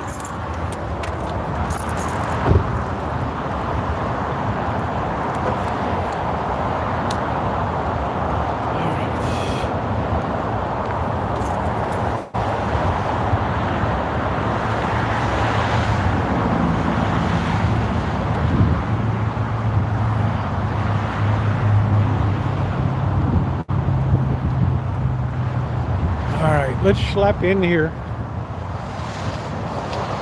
At least there's still some sedans. Ooh, it's cold and blustery.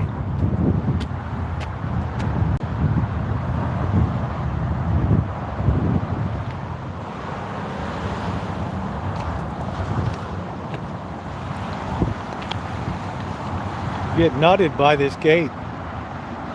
Oh. Let's see what Nissans I kind of like. The Altima. What the hell is this thing?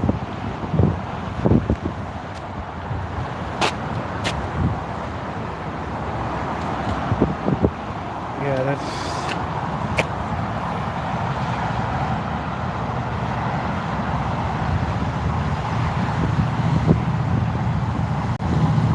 See, I don't know, 39,000 miles, that ain't bad, Rogue. It's a damn sight better than what I'm driving. Let's see.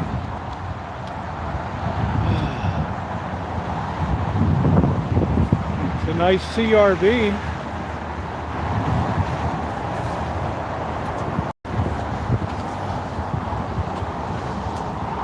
$24,900. 2019, 44,000 miles.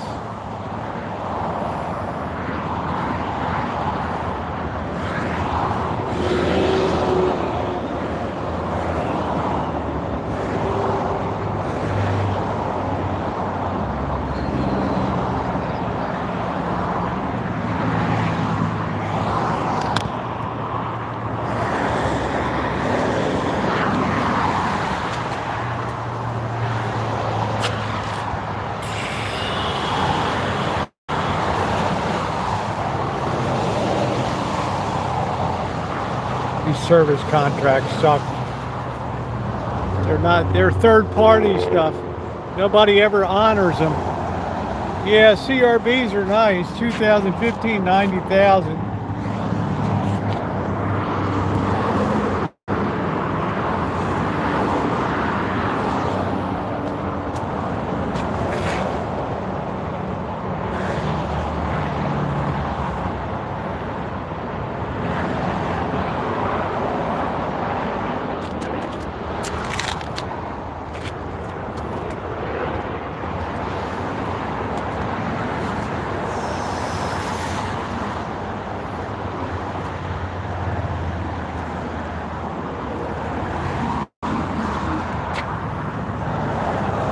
That baby's just got 16,000 miles on it.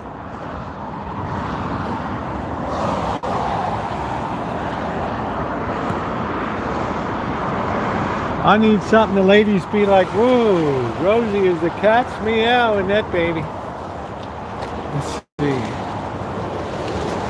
Chevy, here's the Toyota. I always kind of like the RAV4s. 24,900, 35,000 miles. That baby's barely broken in, right? I don't know what the blue box is. It must be the keys or something.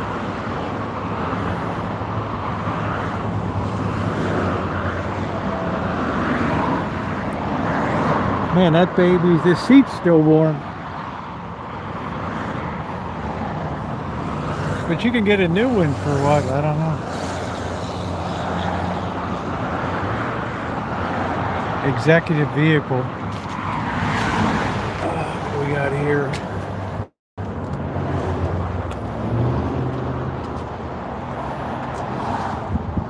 CRV would be good. 2020 Mazda. These are low mileage. I'm really surprised. Oh man, it's cold as a witch's tit out here tonight. What is this? Honda. This is a big boy. 2020 Pilot.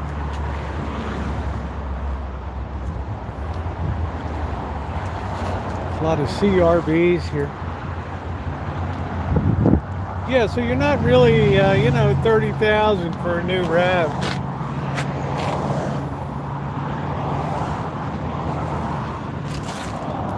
Nice. I don't know. Everybody likes this white boy color. I don't know. Let's see. Mazda. Here's the Buick.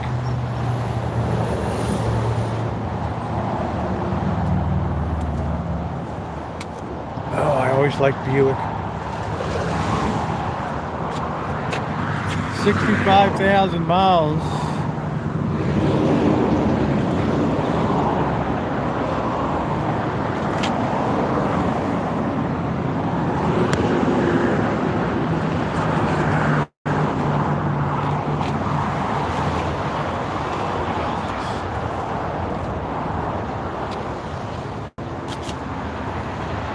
Finally, we got a Nissan Rogue. Bro, what do you think, Jamie? Talk to me. Don't leave me hanging. Yeah, brother.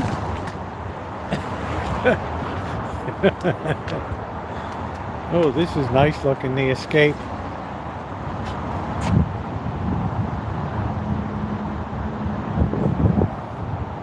Jamie's going to straighten me out.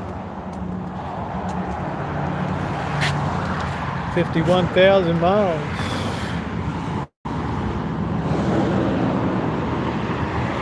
This is pretty sharp looking.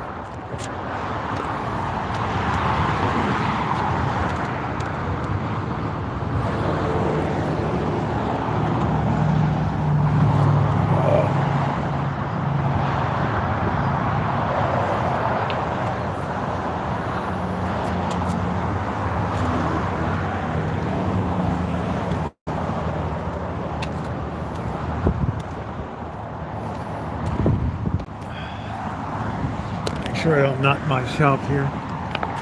30,000, that's a 2022 with 27,000 miles. How much would a new one be?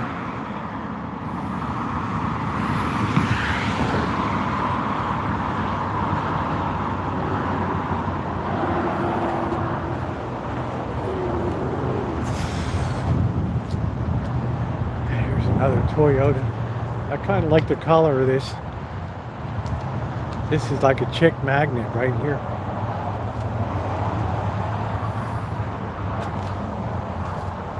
$37,000. Woof. Hybrid.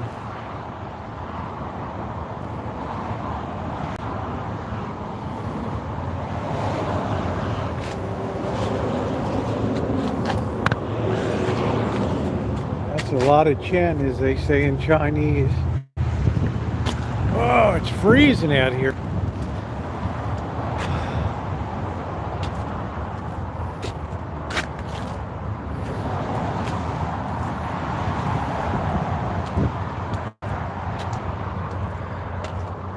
$26,000. 36,000 miles. Fleet rental. People take pretty good care of rental cars because they don't want to get nailed with.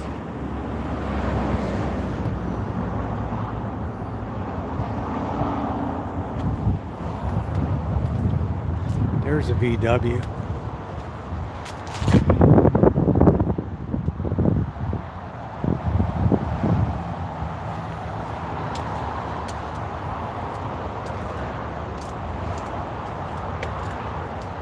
VW.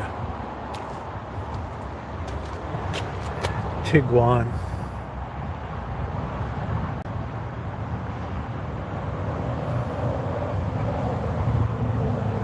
comfortable. Not have to worry about smashing your nuts going down the road in these. Let's see. It seems like nobody likes sedans anymore. I guess it's kind of kooky, huh? You guys notice that? The days of the sedan are waning.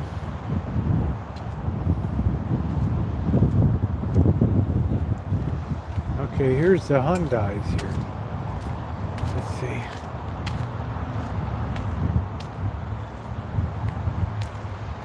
This is the Ioniq.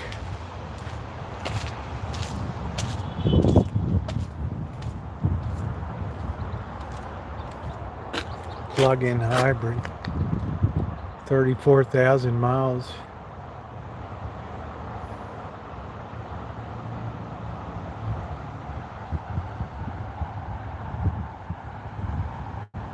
Plug that baby in.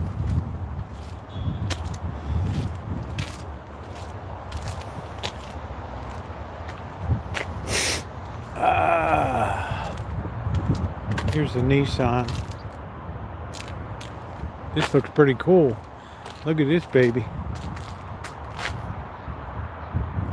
All the girls be Rosie, you're so fine. You're so fine. Sentra SV, 14,000 miles.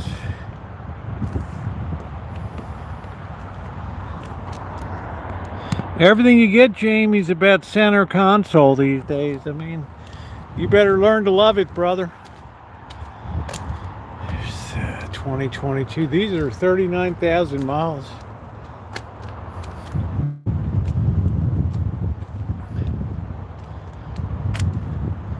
And the ladies are like, Rosie, you are so fine. So fine. No Nissans. What's wrong with Nissan? Mr. Z's got a Nissan. Ooh, I'm cold.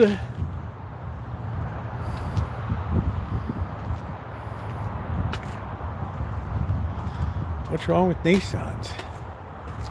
Oh, look at this. We're starting to get to the really cool ones now. Bench seats. Yeah, everything's console now. Jamie's like, what the hell is that over there?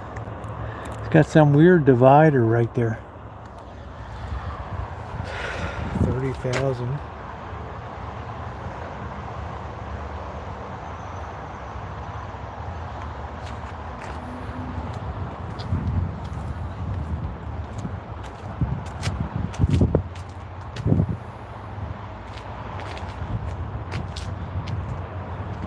Kia. Toshiba. You really got that stench, huh? Isn't it amazing? Oh, here's a Prius. Now we're talking. This thing looks so space age. 26.9.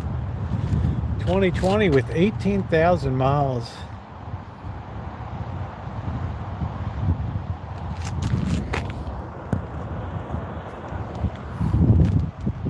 This thing's got everything in it.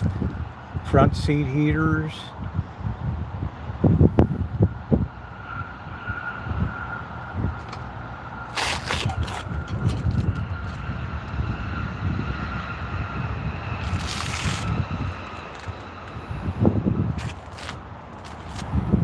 Yeah, I saw the Buick. I kind of like the Buick. 43. What is she doing?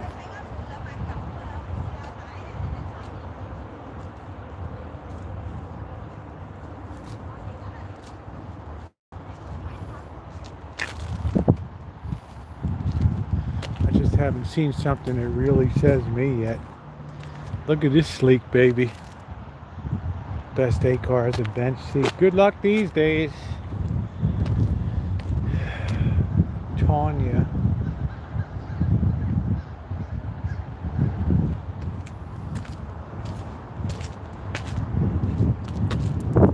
That's like Bobby's truck, right? Bobby's Nissan is good. He's enjoying that. He hasn't had any trouble. Oh, look at this baby.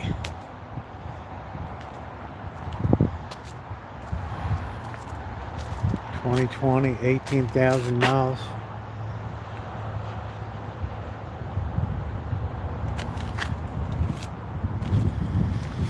I don't know. Have to go up here to excite the ladies a little bit.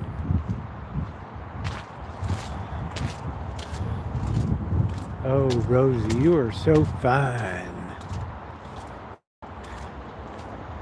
And you're gangster lean.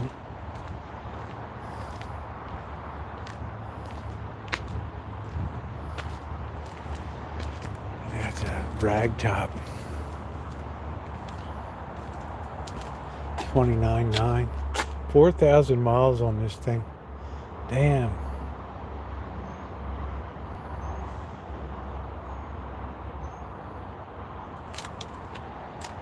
$4,000 miles. Can you imagine me flying down the road in this thing?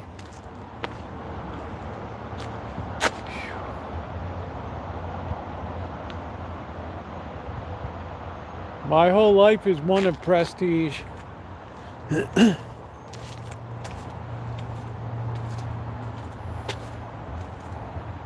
at this. The black shadow.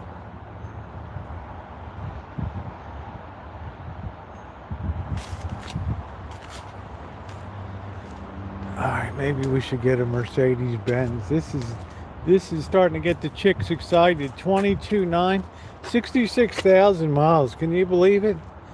How cheap that is? And you're getting all the luxury in here.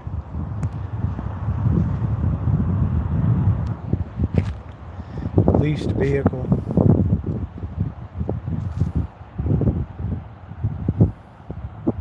What do you think about this, Jamie? The girls would go nuts in this. Right? They'd be like, Rosie, you're like Superfly now. You are like Superfly. You are so fine. Look at that. The thing looks like it's moving, standing still. I don't think you're going to see any vets on here. They move out pretty fast. That's like the greatest thing America builds. All right. What the hell's this? Oh, another Benz. Man, it's cold. That thing slipped down there. What does that say? 23.9. It's got 30,000 miles. How can a Benz be so cheap? 30,000 miles. Yeah, Mitsubishi will have all the women saying, woo! My place or yours? It's unbelievable. Isn't that amazing for a Mercedes-Benz? Such low miles? Weigh in on this, Alan Gentry. What am I missing here?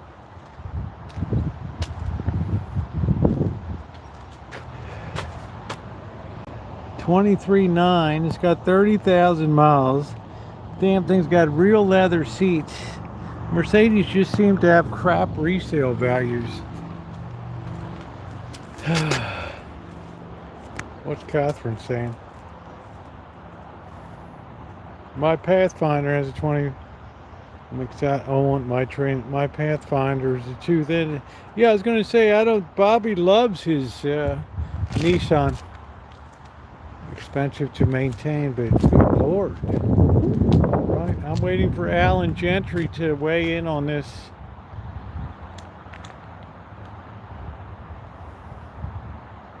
Expensive to maintain.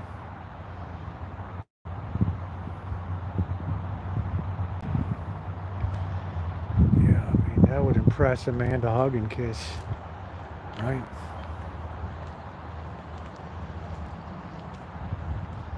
I mean, hell, they're really good build quality, right?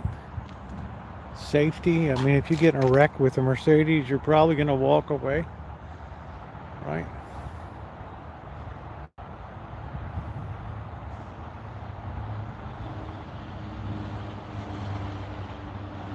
Just seems so inexpensive compared to like some other vehicles. And the maintenance on it, you better dig deep. And the maintenance on it, you better dig deep into your pocketbook deep. Well, we're talking about oil changes, right? What are we talking about? I don't like this big. This is ugly. This is real ghetto, this thing. 37. Just seems like nobody likes sedans these days. This vehicle's not for sale. Yeah, a lot of people. Bobby loves his Nissan. Yeah, I don't think we have to be careful about blanket things, you know. I mean, I try to keep an open mind on everything. I mean, define high. I mean, what do we, you know, can a place change the oil, or are you screwed, or right?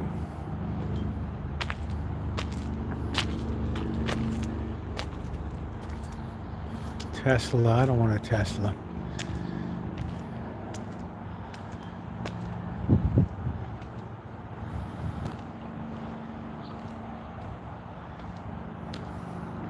Well, the Peach, I'm very shallow, you know. I want the kind of gal like Amanda, hug and kiss. It's like, it's all about what you drive, baby. You pull up in that van of yours, Rosie, and it's like the date's off before it even began. Oh, don't tell me that's your van. Really? Well, look, you have a good life. Don't call me, don't text me, lose my number. That's it.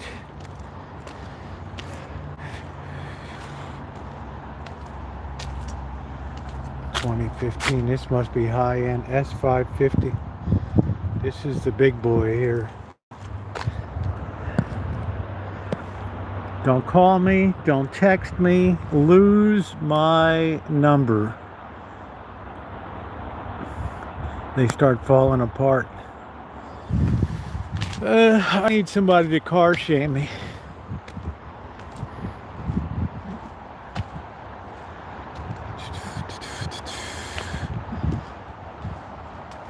In the back, that man, dog and kiss. You're like, that's not true. That's not true. Don't put words in my mouth. Don't say something that's not true, right? I don't like Audis. Not my thing. Not my dealio.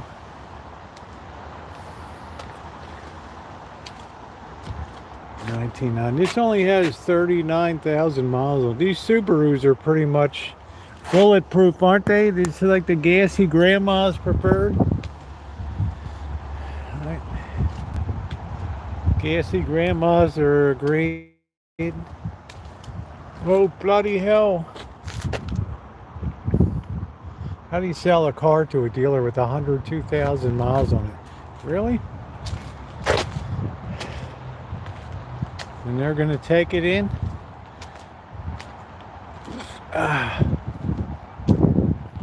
Hey, Rog, how you doing?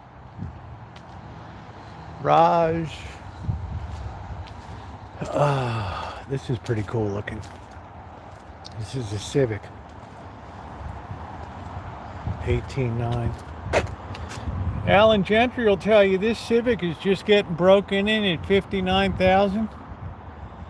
He'll tell you this baby's good for 200,000 miles. Right. Old beaters. Right.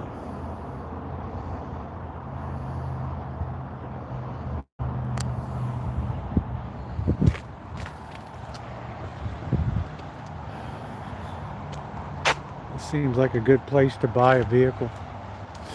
I'm not into this blue color.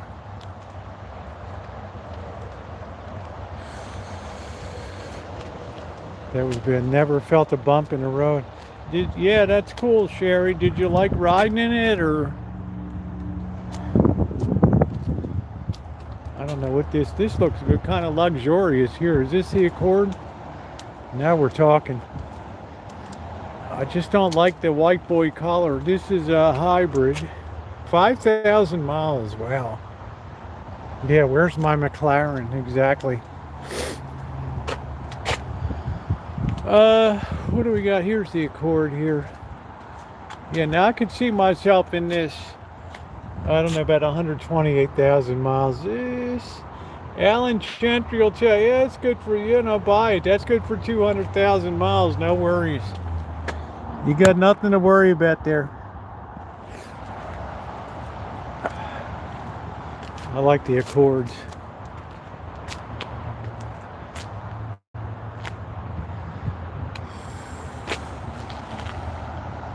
Do do do do do do do do do. Da da da da da da da da do. I do like the Accords. What kind of weird color this is.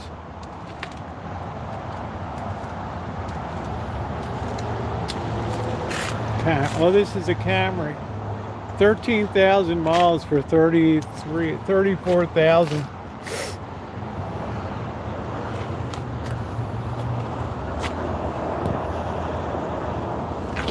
Do do do do do do do do do.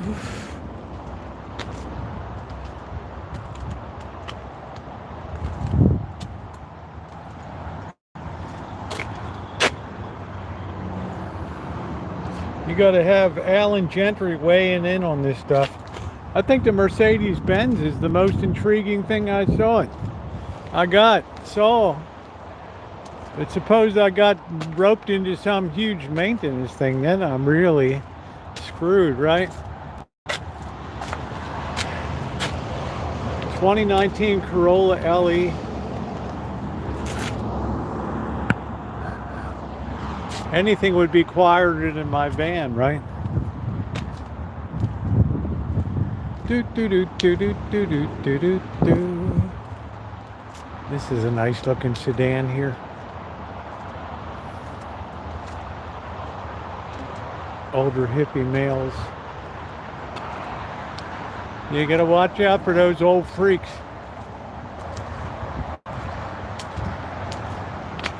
This is pretty cool looking. Mazda Touring. It's only got 48,000 miles on it.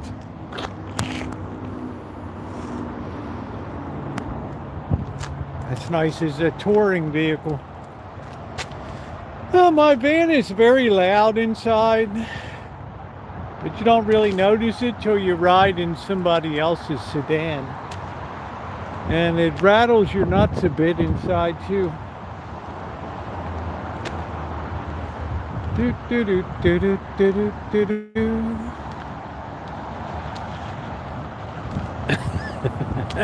A GoFundMe page. Boy, when people go nuts, what kind of person puts a GoFundMe up? Are you kidding me? Jeep Compass. I don't want to go near Jeep.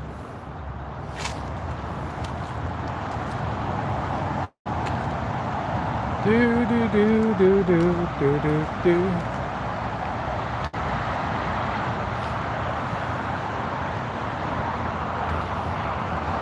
Surprised. VW's always had a pretty good reputation.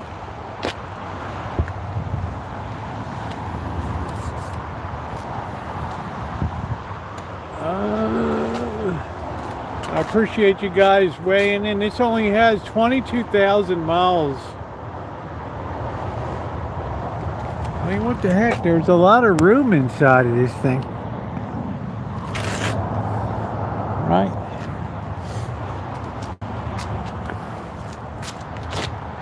That Civic will go for if you maintenance right.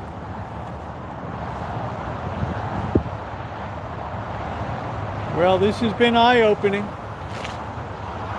Here's the hybrid.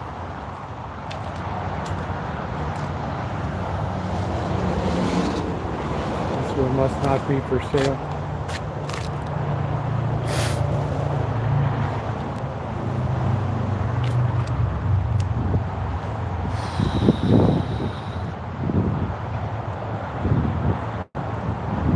put something nice in my neighborhood, you can bet somebody's going to smash into it.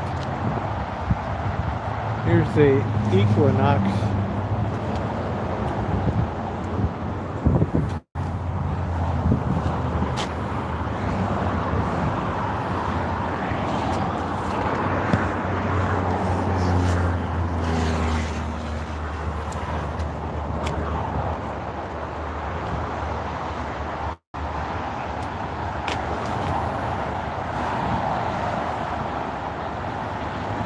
That's a pretty sharp looking color on this.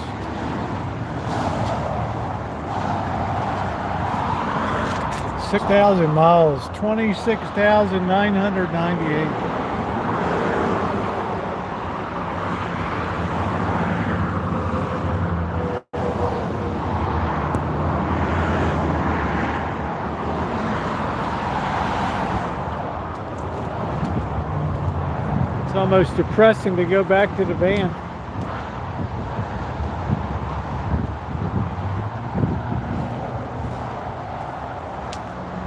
No, I don't want a truck, honey.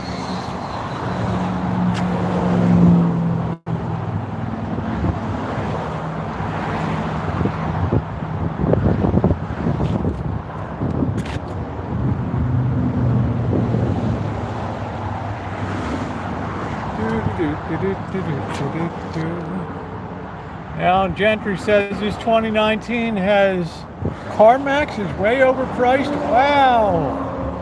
Where should you go then, Cobra John, if you want to get an Accord or a CRV? Where would you say you go? And I take your, you know a lot of stuff, right? 14,998. How you gonna do better than 15,000? This Ford Escape looks brand new. Oh, Jamie wants to see me dying and just live out my days. No, don't ever do that. Yeah, I don't know. I've had bad luck with private party crap. I like to be able to yell at a dealer.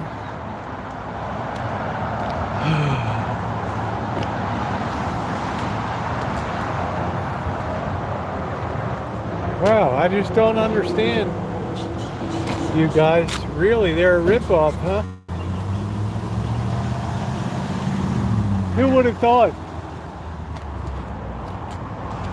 The way people buy here, you know, they're all giddy about CarMax. Yeah, I worry about private party. I don't trust anybody.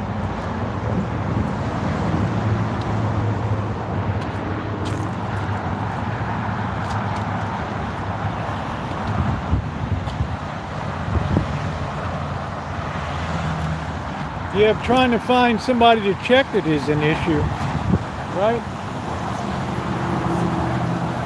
That's an issue in itself. CarMax is a ripoff. Yeah, but finding a good mechanic is like easier said than done.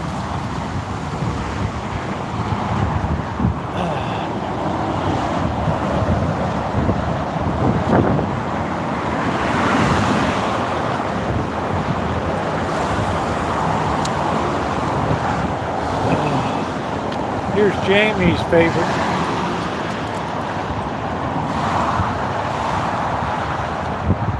Cobra John's like, drive it up here, I'll check it out. If somebody lets you take it that long. Alright, and then we're back in the Rascal. Oh, man. I don't know. I'm kind of leaning towards the Accords. Right. Something a little more befitting my station in life as a pensioner. Right. You're a pensioner now. Oh, bloody. I'm a bloody pensioner. CarMax may have to file bankruptcy. How about that?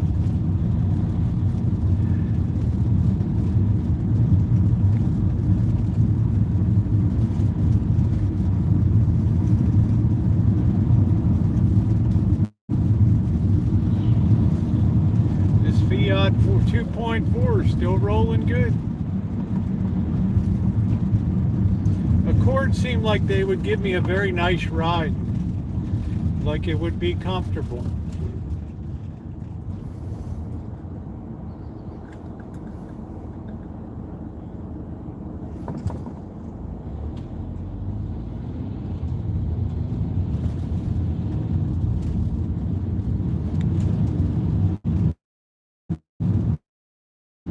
I just want really,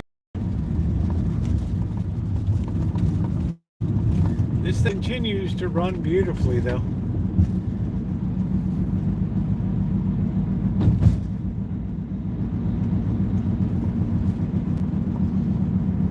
I'm lucky because this thing hasn't given me a peep of trouble.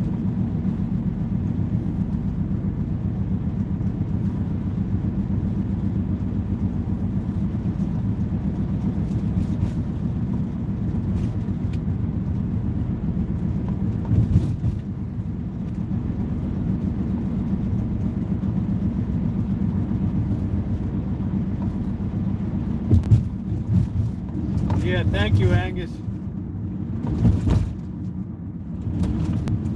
Oh.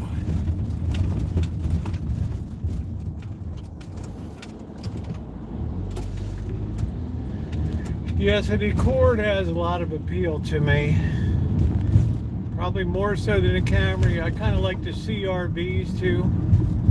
I wanted to see the Hyundai Sonata, the new one. That's the thing I really wanted to see, the Hyundai Sonata. But man, it's cold. It's 59 degrees. 59 degrees.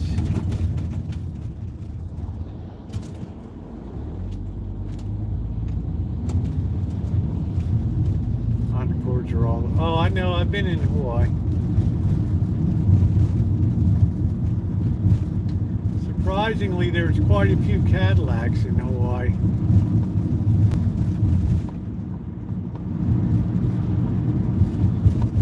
When I lived in Hawaii, I was shocked at the number of Cadillacs that were over there.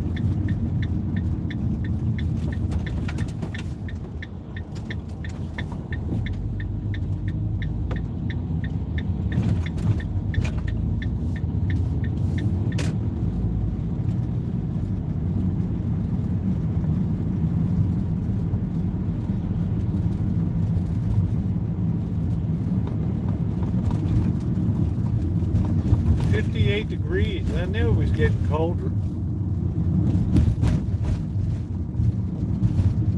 Let's get that chicken dinner going.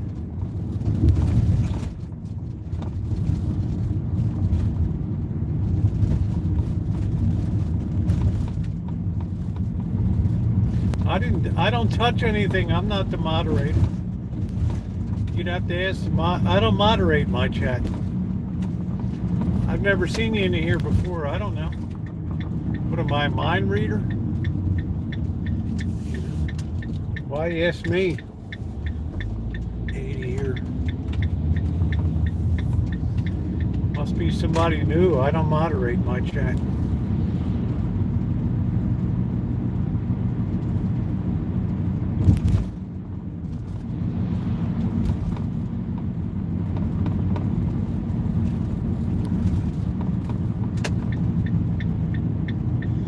I gotta get a new battery. I don't know what the hell happened. Where did my battery charger go, guys? What the hell did I do with the battery charger? Is it in Cupcake? I don't know, but it's gonna be cold outside tonight. You better believe that.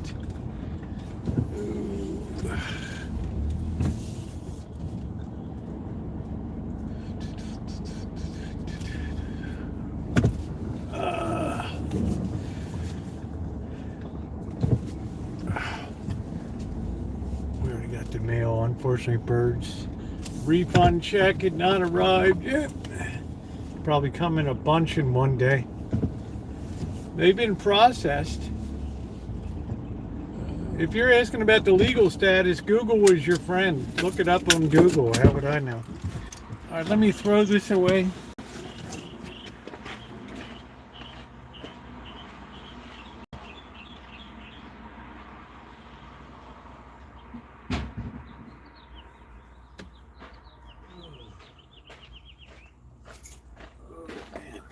What am I, a lawyer?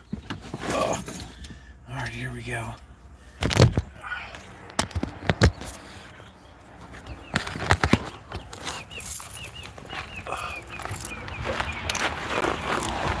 All I wanted to be was a courtroom litigator. What's up, Bird? Hey, Rosie.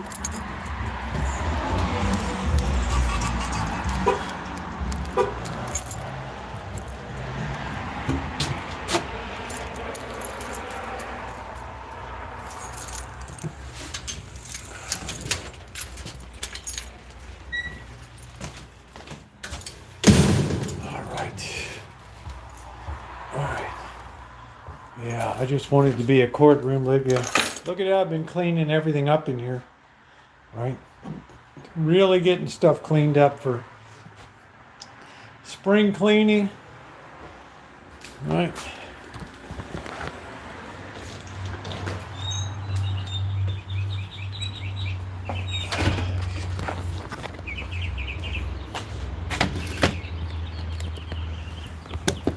Let's sit down and have an initial beer. Let's go to the bathroom first.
All right.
Get my winter hat on.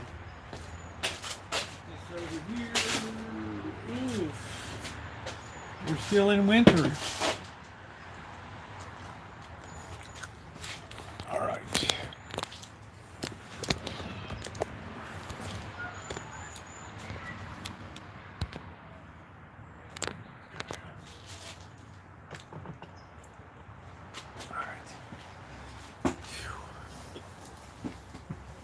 It's like winter here tonight. Yep. So what'd you have for dinner tonight, Naomi?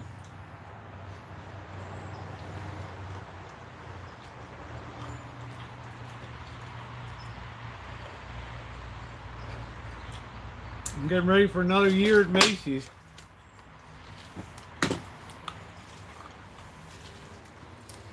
What's the rule of thumb, Jamie?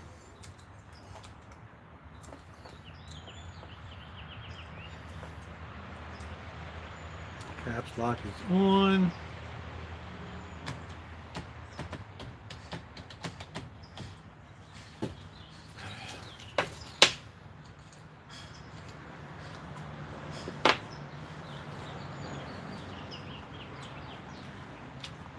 Wearing this hat makes a big difference whether you're warm or not.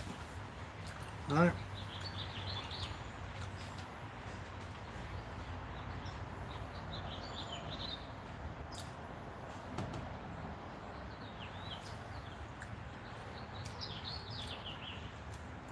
I haven't seen Cheryl in a couple days.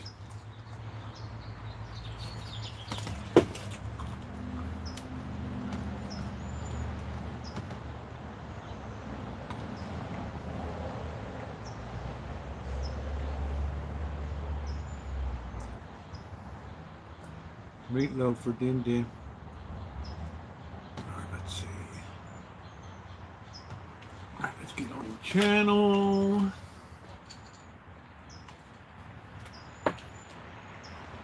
Funky Thursday.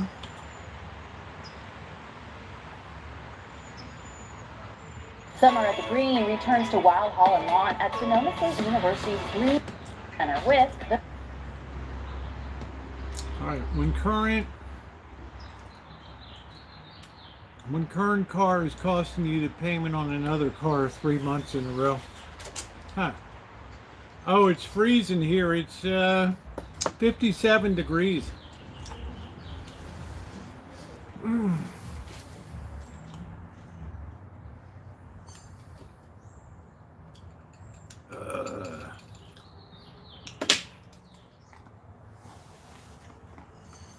I hope it's like this tomorrow night for the mega shoots. That'll be very comfortable.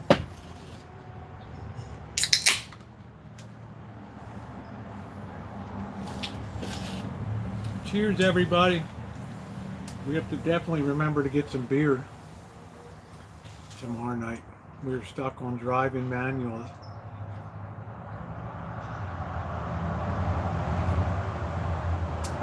Yeah, I just don't like the manuals. I'd be tired of it.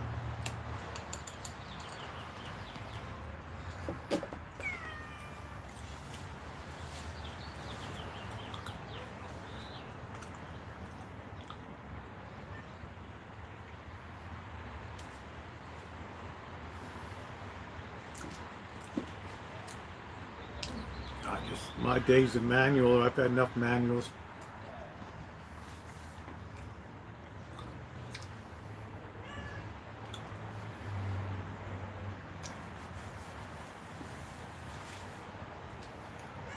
Well, thank you, Brenda. That's it, honey. There ain't no ugly, though. I think I just ate an ant. I don't know.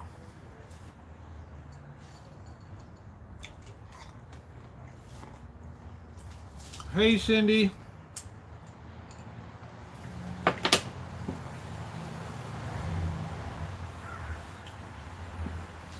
Yeah, it is cold here tonight.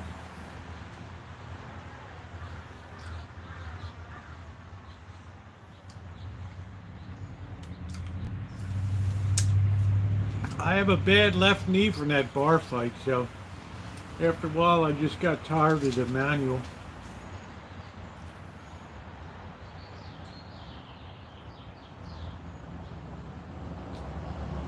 Like the boss said, they took 40 years to perfect the automatic transmission. All right. We got some really funky. We're going to have to remember to get some... yeah, my clutch leg. We're gonna have to remember to get some onions tomorrow night too.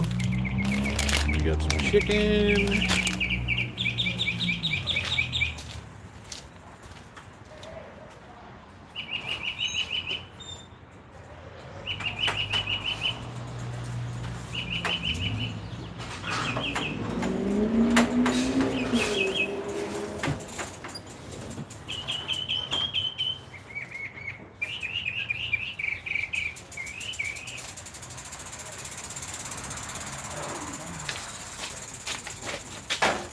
Block is like beautifully seasoned.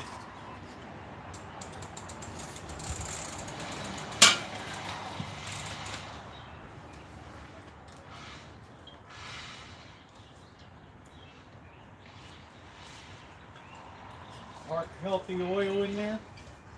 Saturday night we're going to be making wontons. We're going to put our garlic in a little bit later.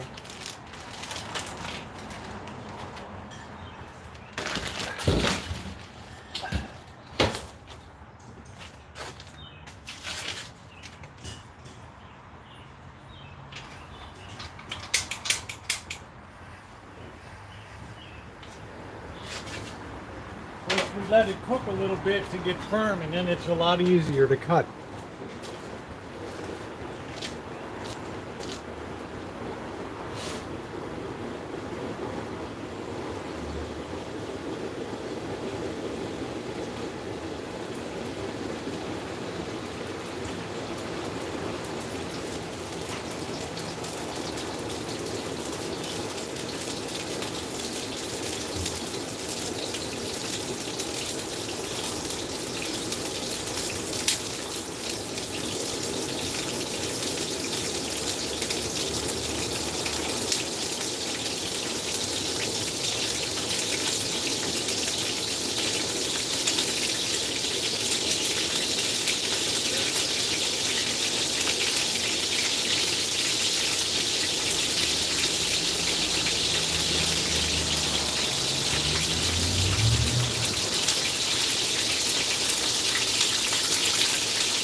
Got to get used to high heat cooking.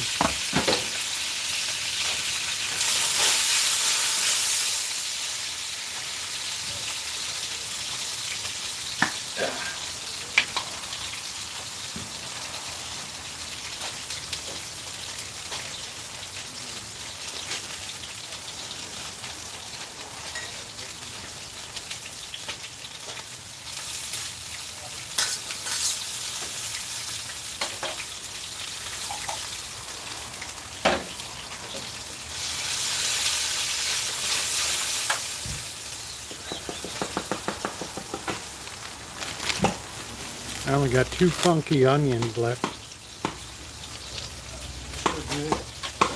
If they're rotten.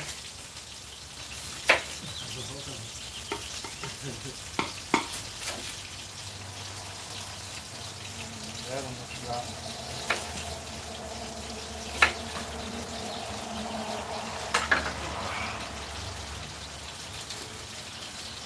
That's like a rotten onion.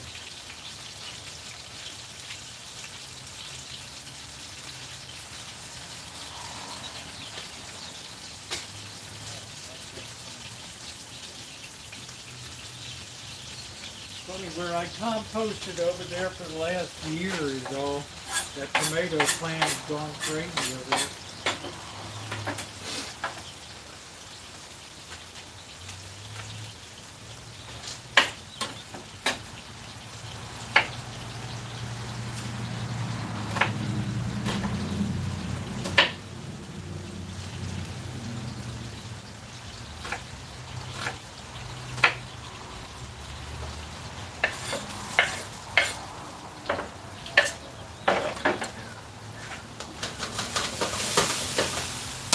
got a little bit of rain today, huh? Huh? Got a little Yeah, bit of this rain. morning it was just that marine layer was so heavy that it was almost like it was rain. Yeah.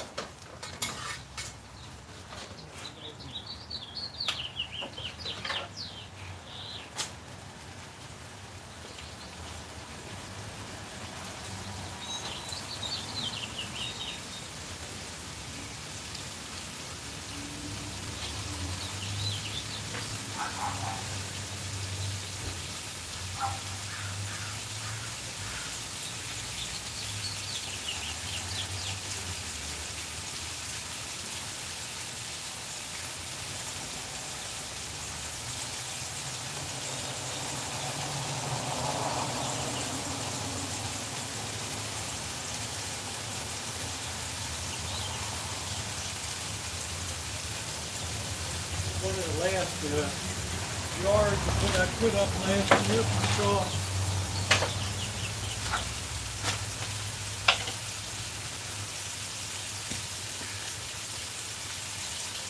Smells good.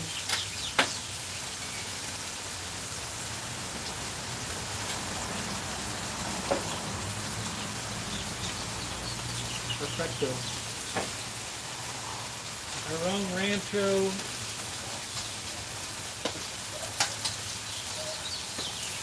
You want to let this get good and firm. That way it's easier to cut. Meanwhile, we're sweating the onions and everything. I wish I had more onions, but I don't.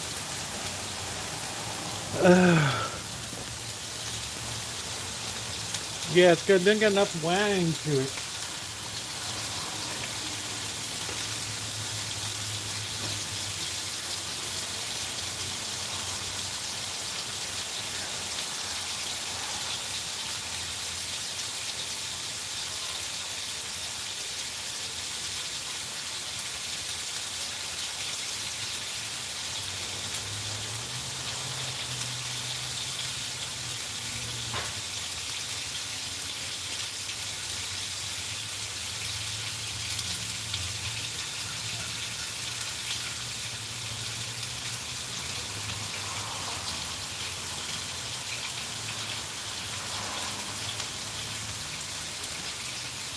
I don't have any white wine vinegar, so I'm going to use some red wine vinegar tonight.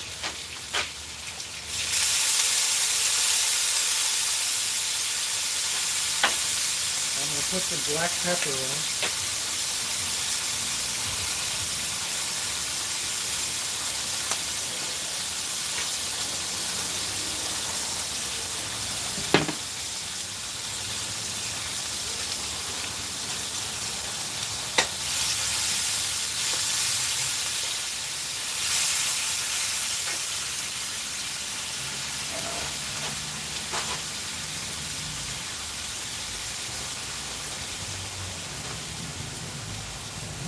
I think we're going to use 2 jars of the sauce. We have 2 chickens here, 2 chicken breasts.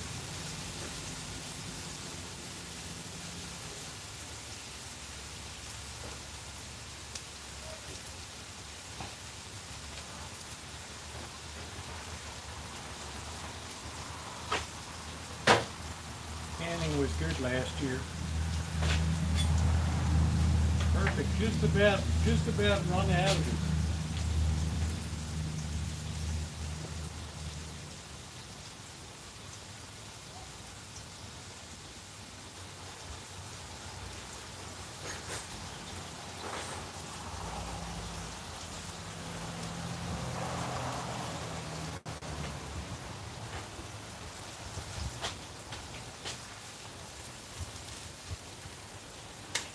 Turn this heat off for a second. This should be able to cut really easily now. And of course it does.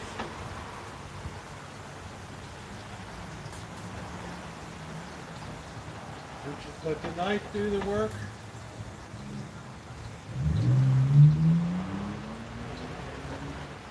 That's a trick. You don't want to be trying to cut a slab of meat or it won't stay together.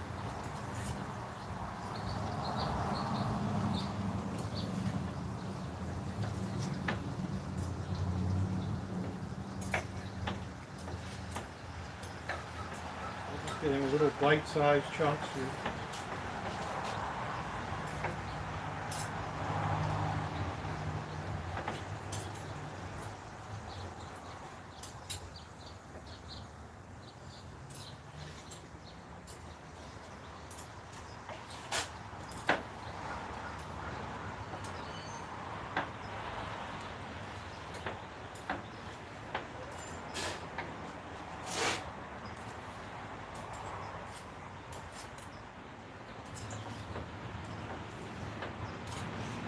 There's one down. That's good. That's like perfect chunk sizes there. So easy to handle when you do it this way. Always cook it a little bit.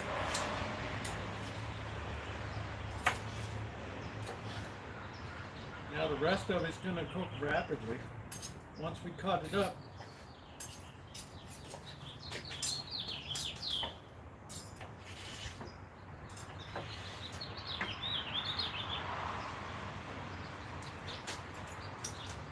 Always trying to look at bite-sized pieces here.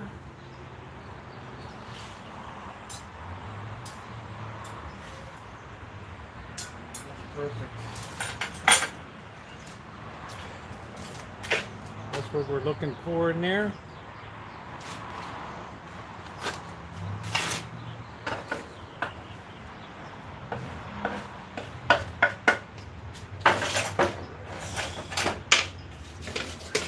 Put the heat back on.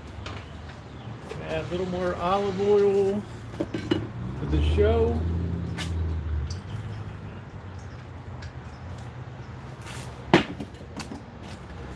Fire in the hole.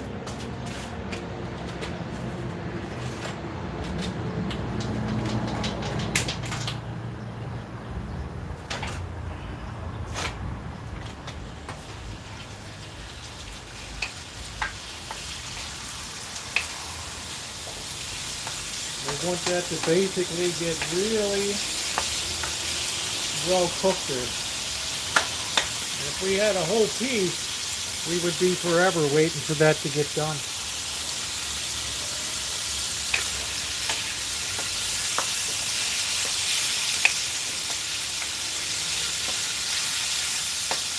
Ideally, you would have 2 more onions in here.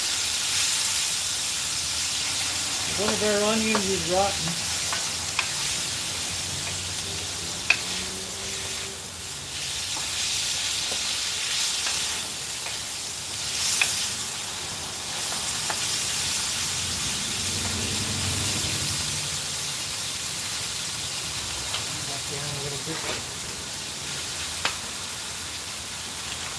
Add our,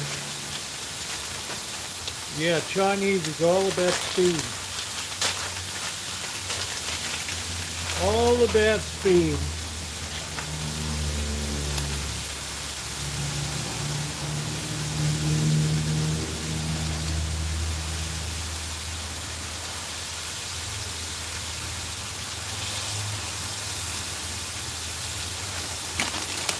Big meat. This is a great keto dish.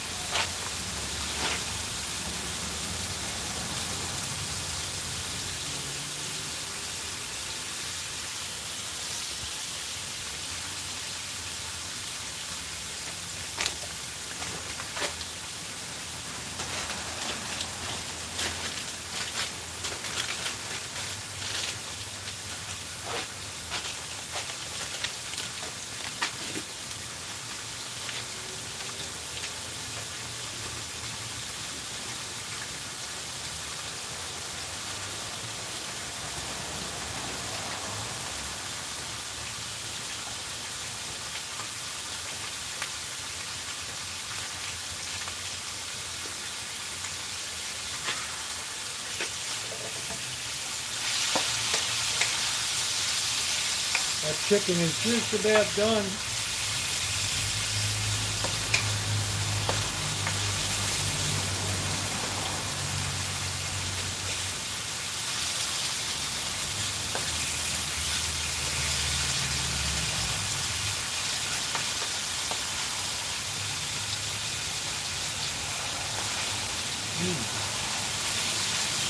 Good flavors.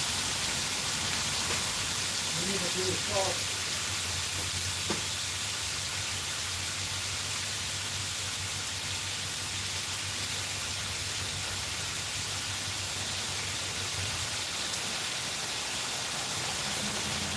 We need a little bit of cayenne too. I add cayenne to so many things just to give a little bit of a heat profile.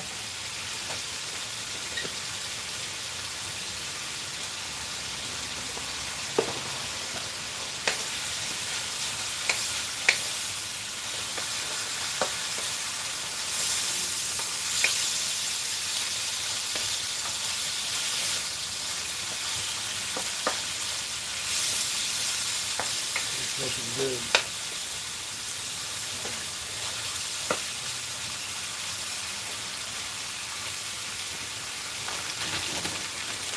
They got out of control with Mary me. Who's that? Ina Gart?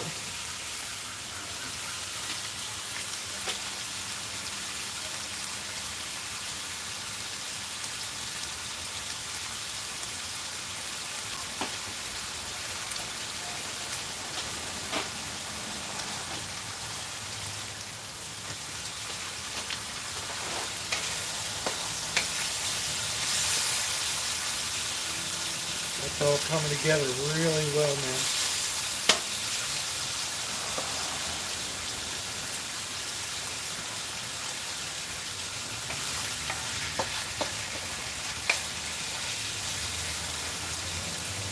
Perfecto.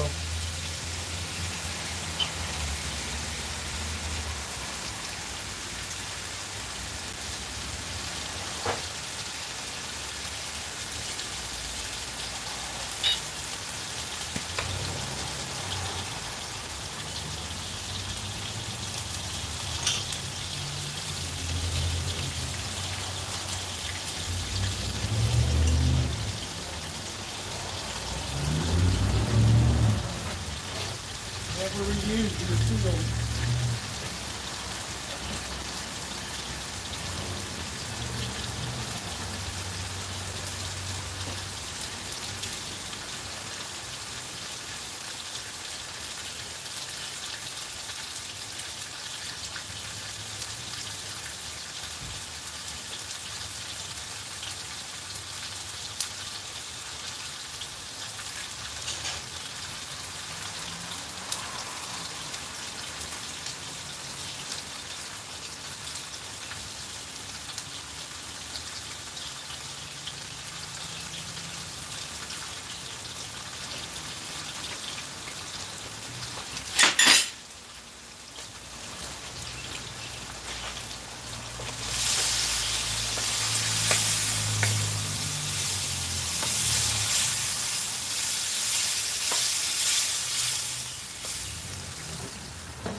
That come up to temperature real good, and that is going to be deliciousable.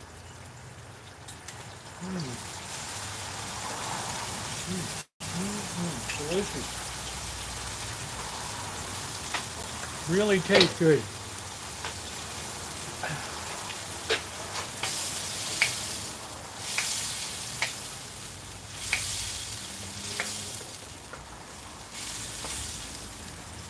Got to get nice and bubbly there. Get rid of a few things while that's coming up to temperature.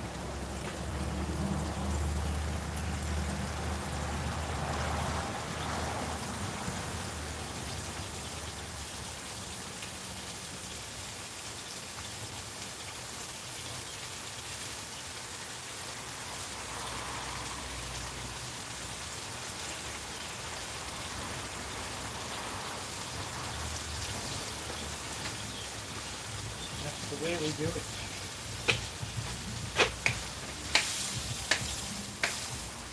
I want to turn that heat low and just let that come together now.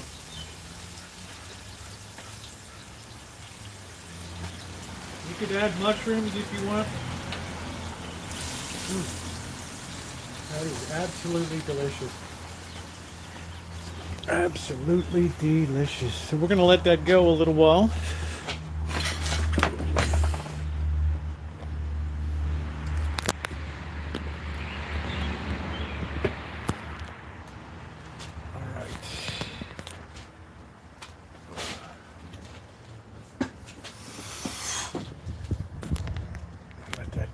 real good.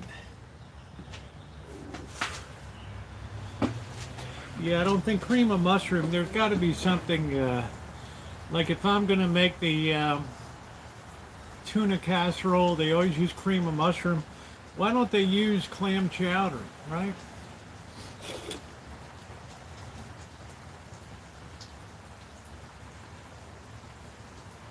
Seems to me I want more of a creamy seafood, like clam chowder or something like that. So, just makes a lot more sense to me.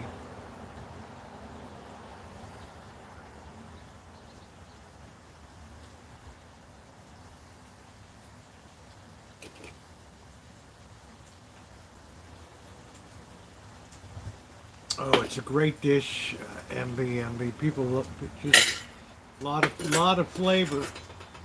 David Guns, I'm cooking pepperoni chicken tonight. How you doing, brother? What's for dinner tonight? We got our chicken in there, our salami, our homemade canned tomato sauce.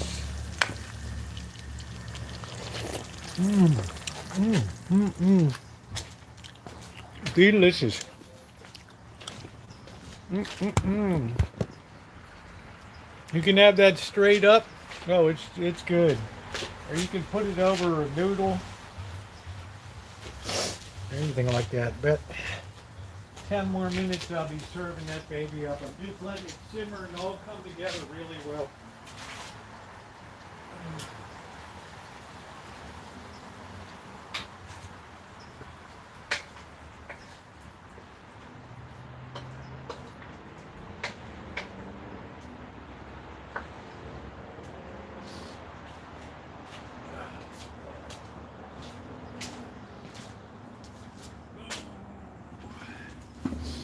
That's what's for dinner tonight. In the Macy's kitchen.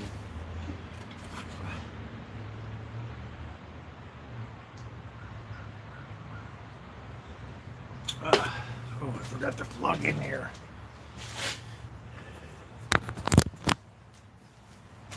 Yeah, we didn't get any sun today. No sun today.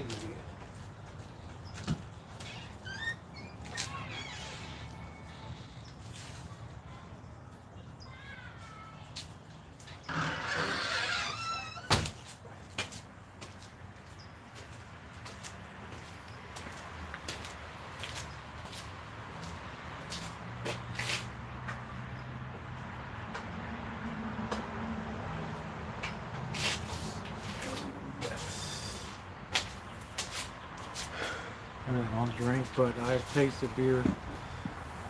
Not any beer. Chicago old style. Can't find none here. I don't know.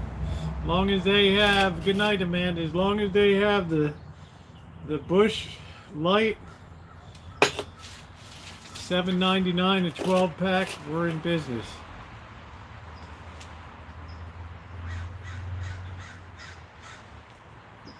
We are good to go. Because one thing I like is to drink. And you know what tomorrow night is? It's the Mega Chooch. It's shopping and then drinking. That is what it's all about.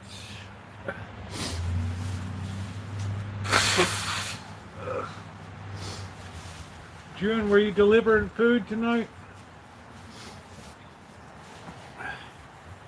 Bush gives me our bag in a month. And well, I hope so, because obviously you miss it.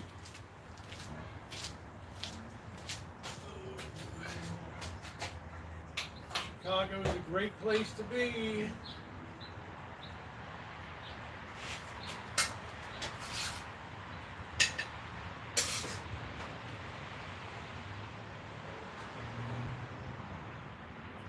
Here we go. Get a couple of these babies. And we are in Thai cotton with a real keto dish there. It's yum, yum. You due for a day off? How many hours do you work? Is it worth work in the morning?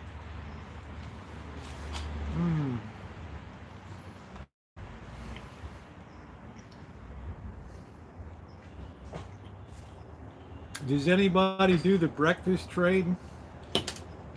What I miss the most, not sure whether they too much smoking it up. Yeah, yeah. What were you thinking?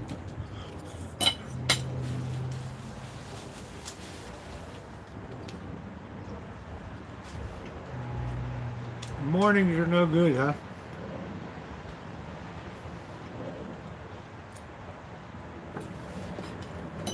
Yeah, I wouldn't imagine a lot of people would order food in the morning. How about the lunch trade?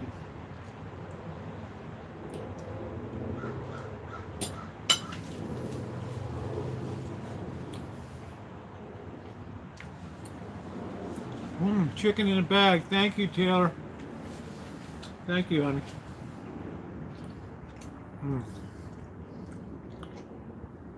Yeah, South Carolina would be a big change from Chicago. You should go up to Western Maryland, Cumberland, and look around there. West Virginia, Maryland, where it all comes together. Pennsylvania, Virginia, Ohio. We're looking at real estate in Steubenville, Ohio.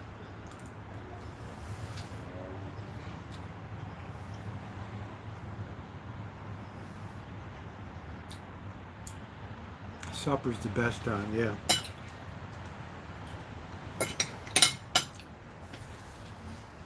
Well, I was thinking like the corporations order in for lunches for meetings and things.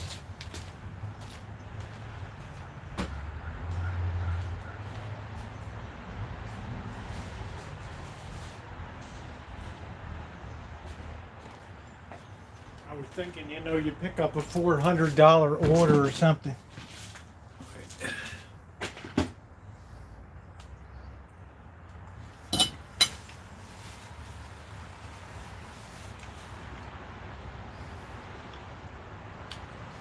June, did you ever have anybody just go crazy and have hundreds of dollars worth of food? And you're like, what the hell?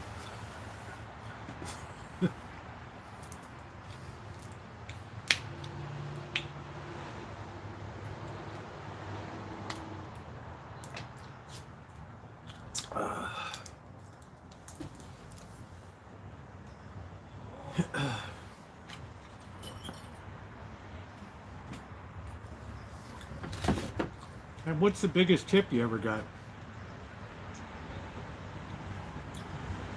They have to pre-put the tip on, right? Or you don't, no, nothing moves.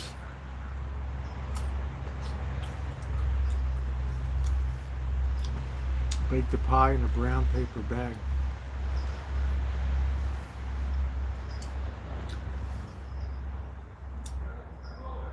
Pies in a bag. That sounds all right. That sounds all right. This is really delicious tonight.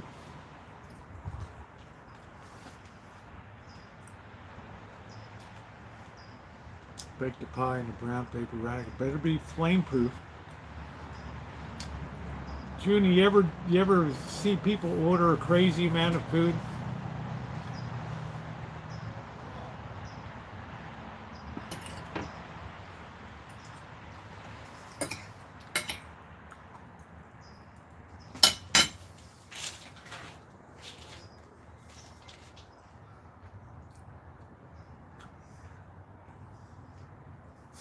I remember once June drove like 30 miles or something.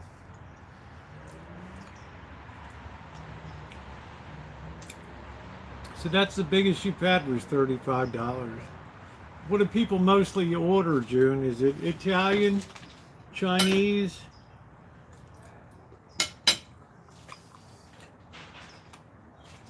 A lot of Chinese run their own food around. They don't want to give up anything to like Uber Eats.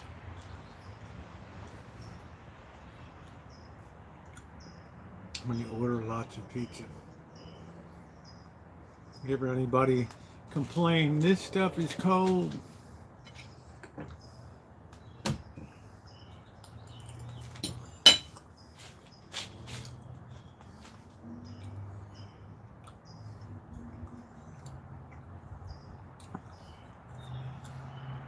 Chicken them good. Yeah.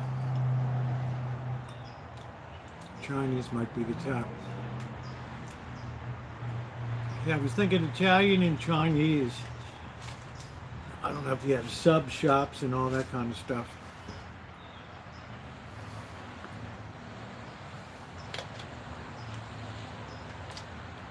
Well, Michelle, we're making shrimp and pork wontons on Saturday. We get a lot of pizza orders.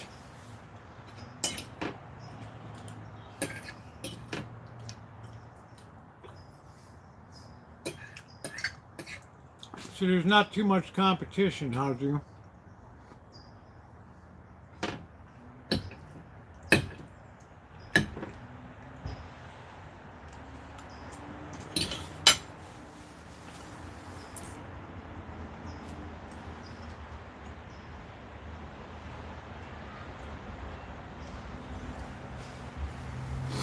I learn a lot from June all the time.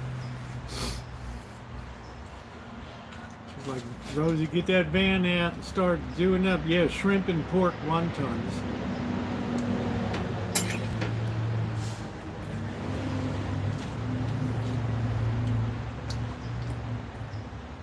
I mean, there are a lot of Uber Eats drivers around there.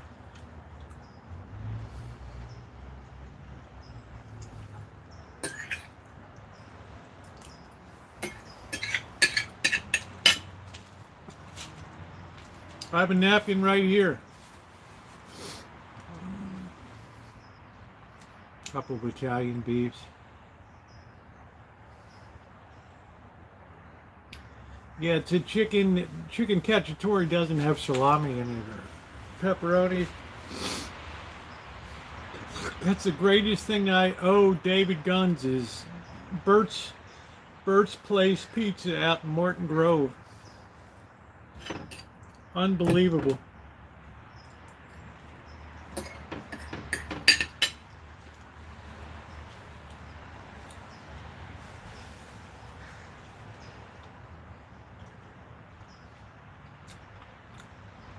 Oh, is there ever like a slow night?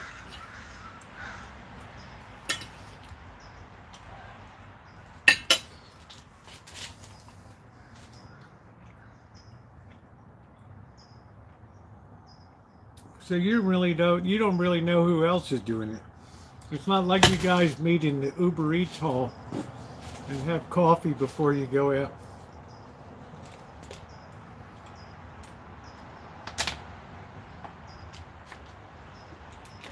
You can learn a lot.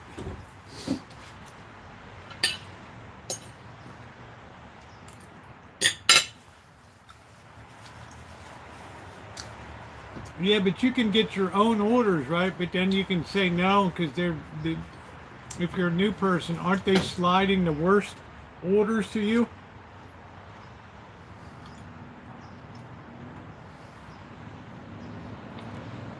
Don't they give you the worst crap?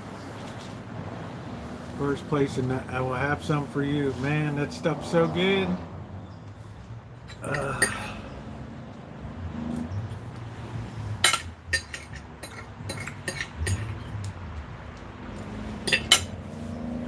Then go to the Gale Street Tavern and have the tavern style ribs.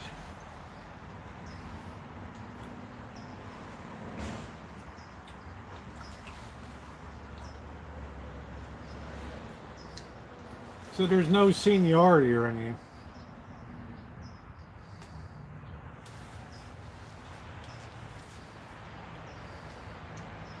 Gale Street ribs are good. They're the best I had. First time they were great. I don't know about the second one. But June, I guess my question was, do you think that they play favorites in there? Like the really big orders and the $200, $300 orders. The party of 8.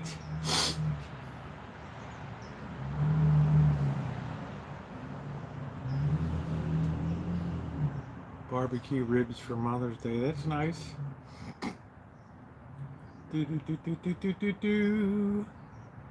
That was a very good keto dinner. I can eat same as 3 normal people. Yes.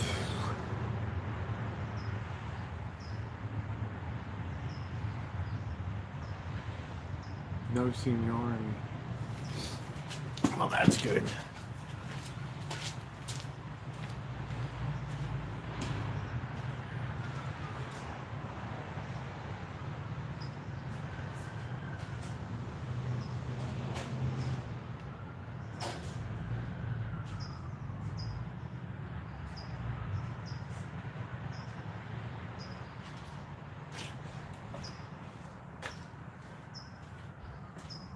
Learn something new all the time.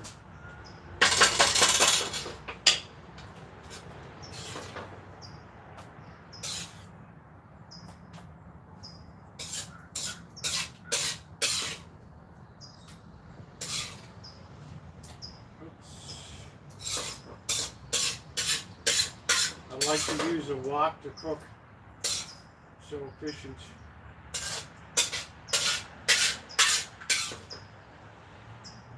Got plenty of this stuff for next week. Still have the spicy noodle soup.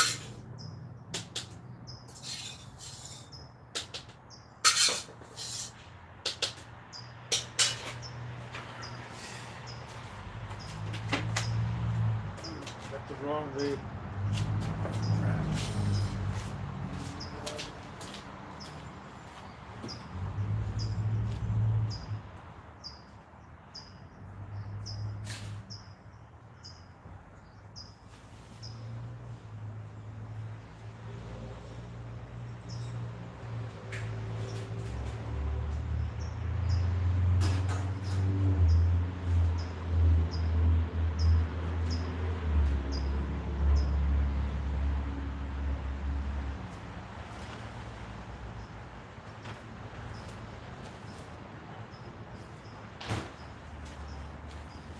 That'd be fun, June. Let's spend the shift with an Uber Eats driver. All right. I'm rolling around with June.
walk is a game changer. That walk is a game changer, baby. Game changer. Yeah, good man. Yeah, I need to get if I don't accept it, it will be offered to someone else. Okay. Some people never get their food delivered because they don't fit.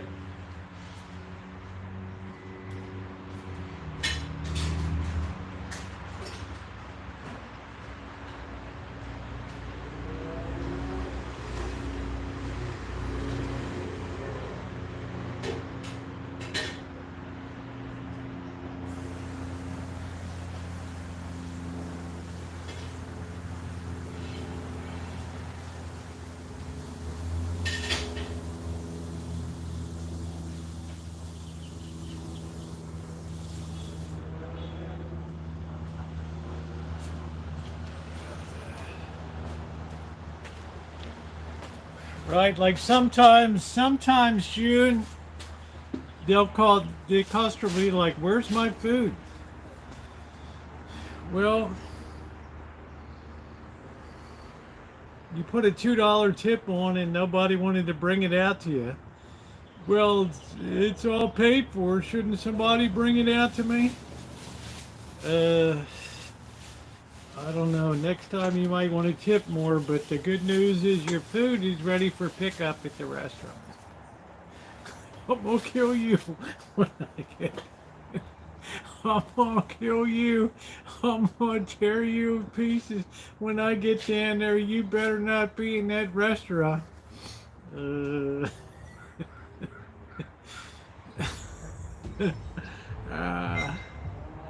Yeah, that's some funny shit right there, right? Like, stand in line. I've had more people want to kill me in my lifetime. The greatest thing, Cindy's like, that night I'm like, yes, yeah, I'm in Vegas. I don't know if I'm probably not going to take the pepper spray.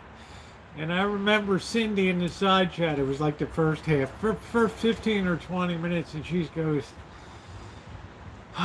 you know, Rosie, the night that you don't take the pepper spray is the night that it's going to really hit the fan, right? And that night, it really, really, really hit the fan. Tree, I've never even heard of the guy that you're talking about. I don't follow, never heard of the guy. But that was funny. And then sure enough, there it is. Guess what? I had like the worst, and it was like first 6 hours or 5 hours were nothing but threatening. it's like I had a situation that I picked my order up by mistake. Yeah, but June, I've been in restaurants before where all the food is just sitting in bags, right?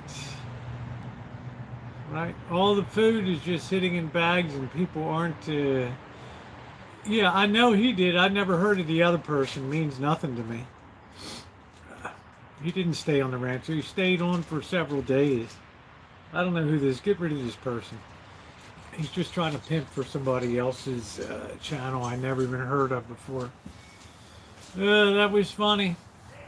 That was funny. Anyway, guys, it is time to bag after bag waiting. Yeah, it's time for me to close it down tonight. And thank you guys for being on. I really appreciate you being here tonight. If you haven't hit the thumbs up button, please take a second to do so. We had a pretty fun night tonight going around looking at cars and stuff.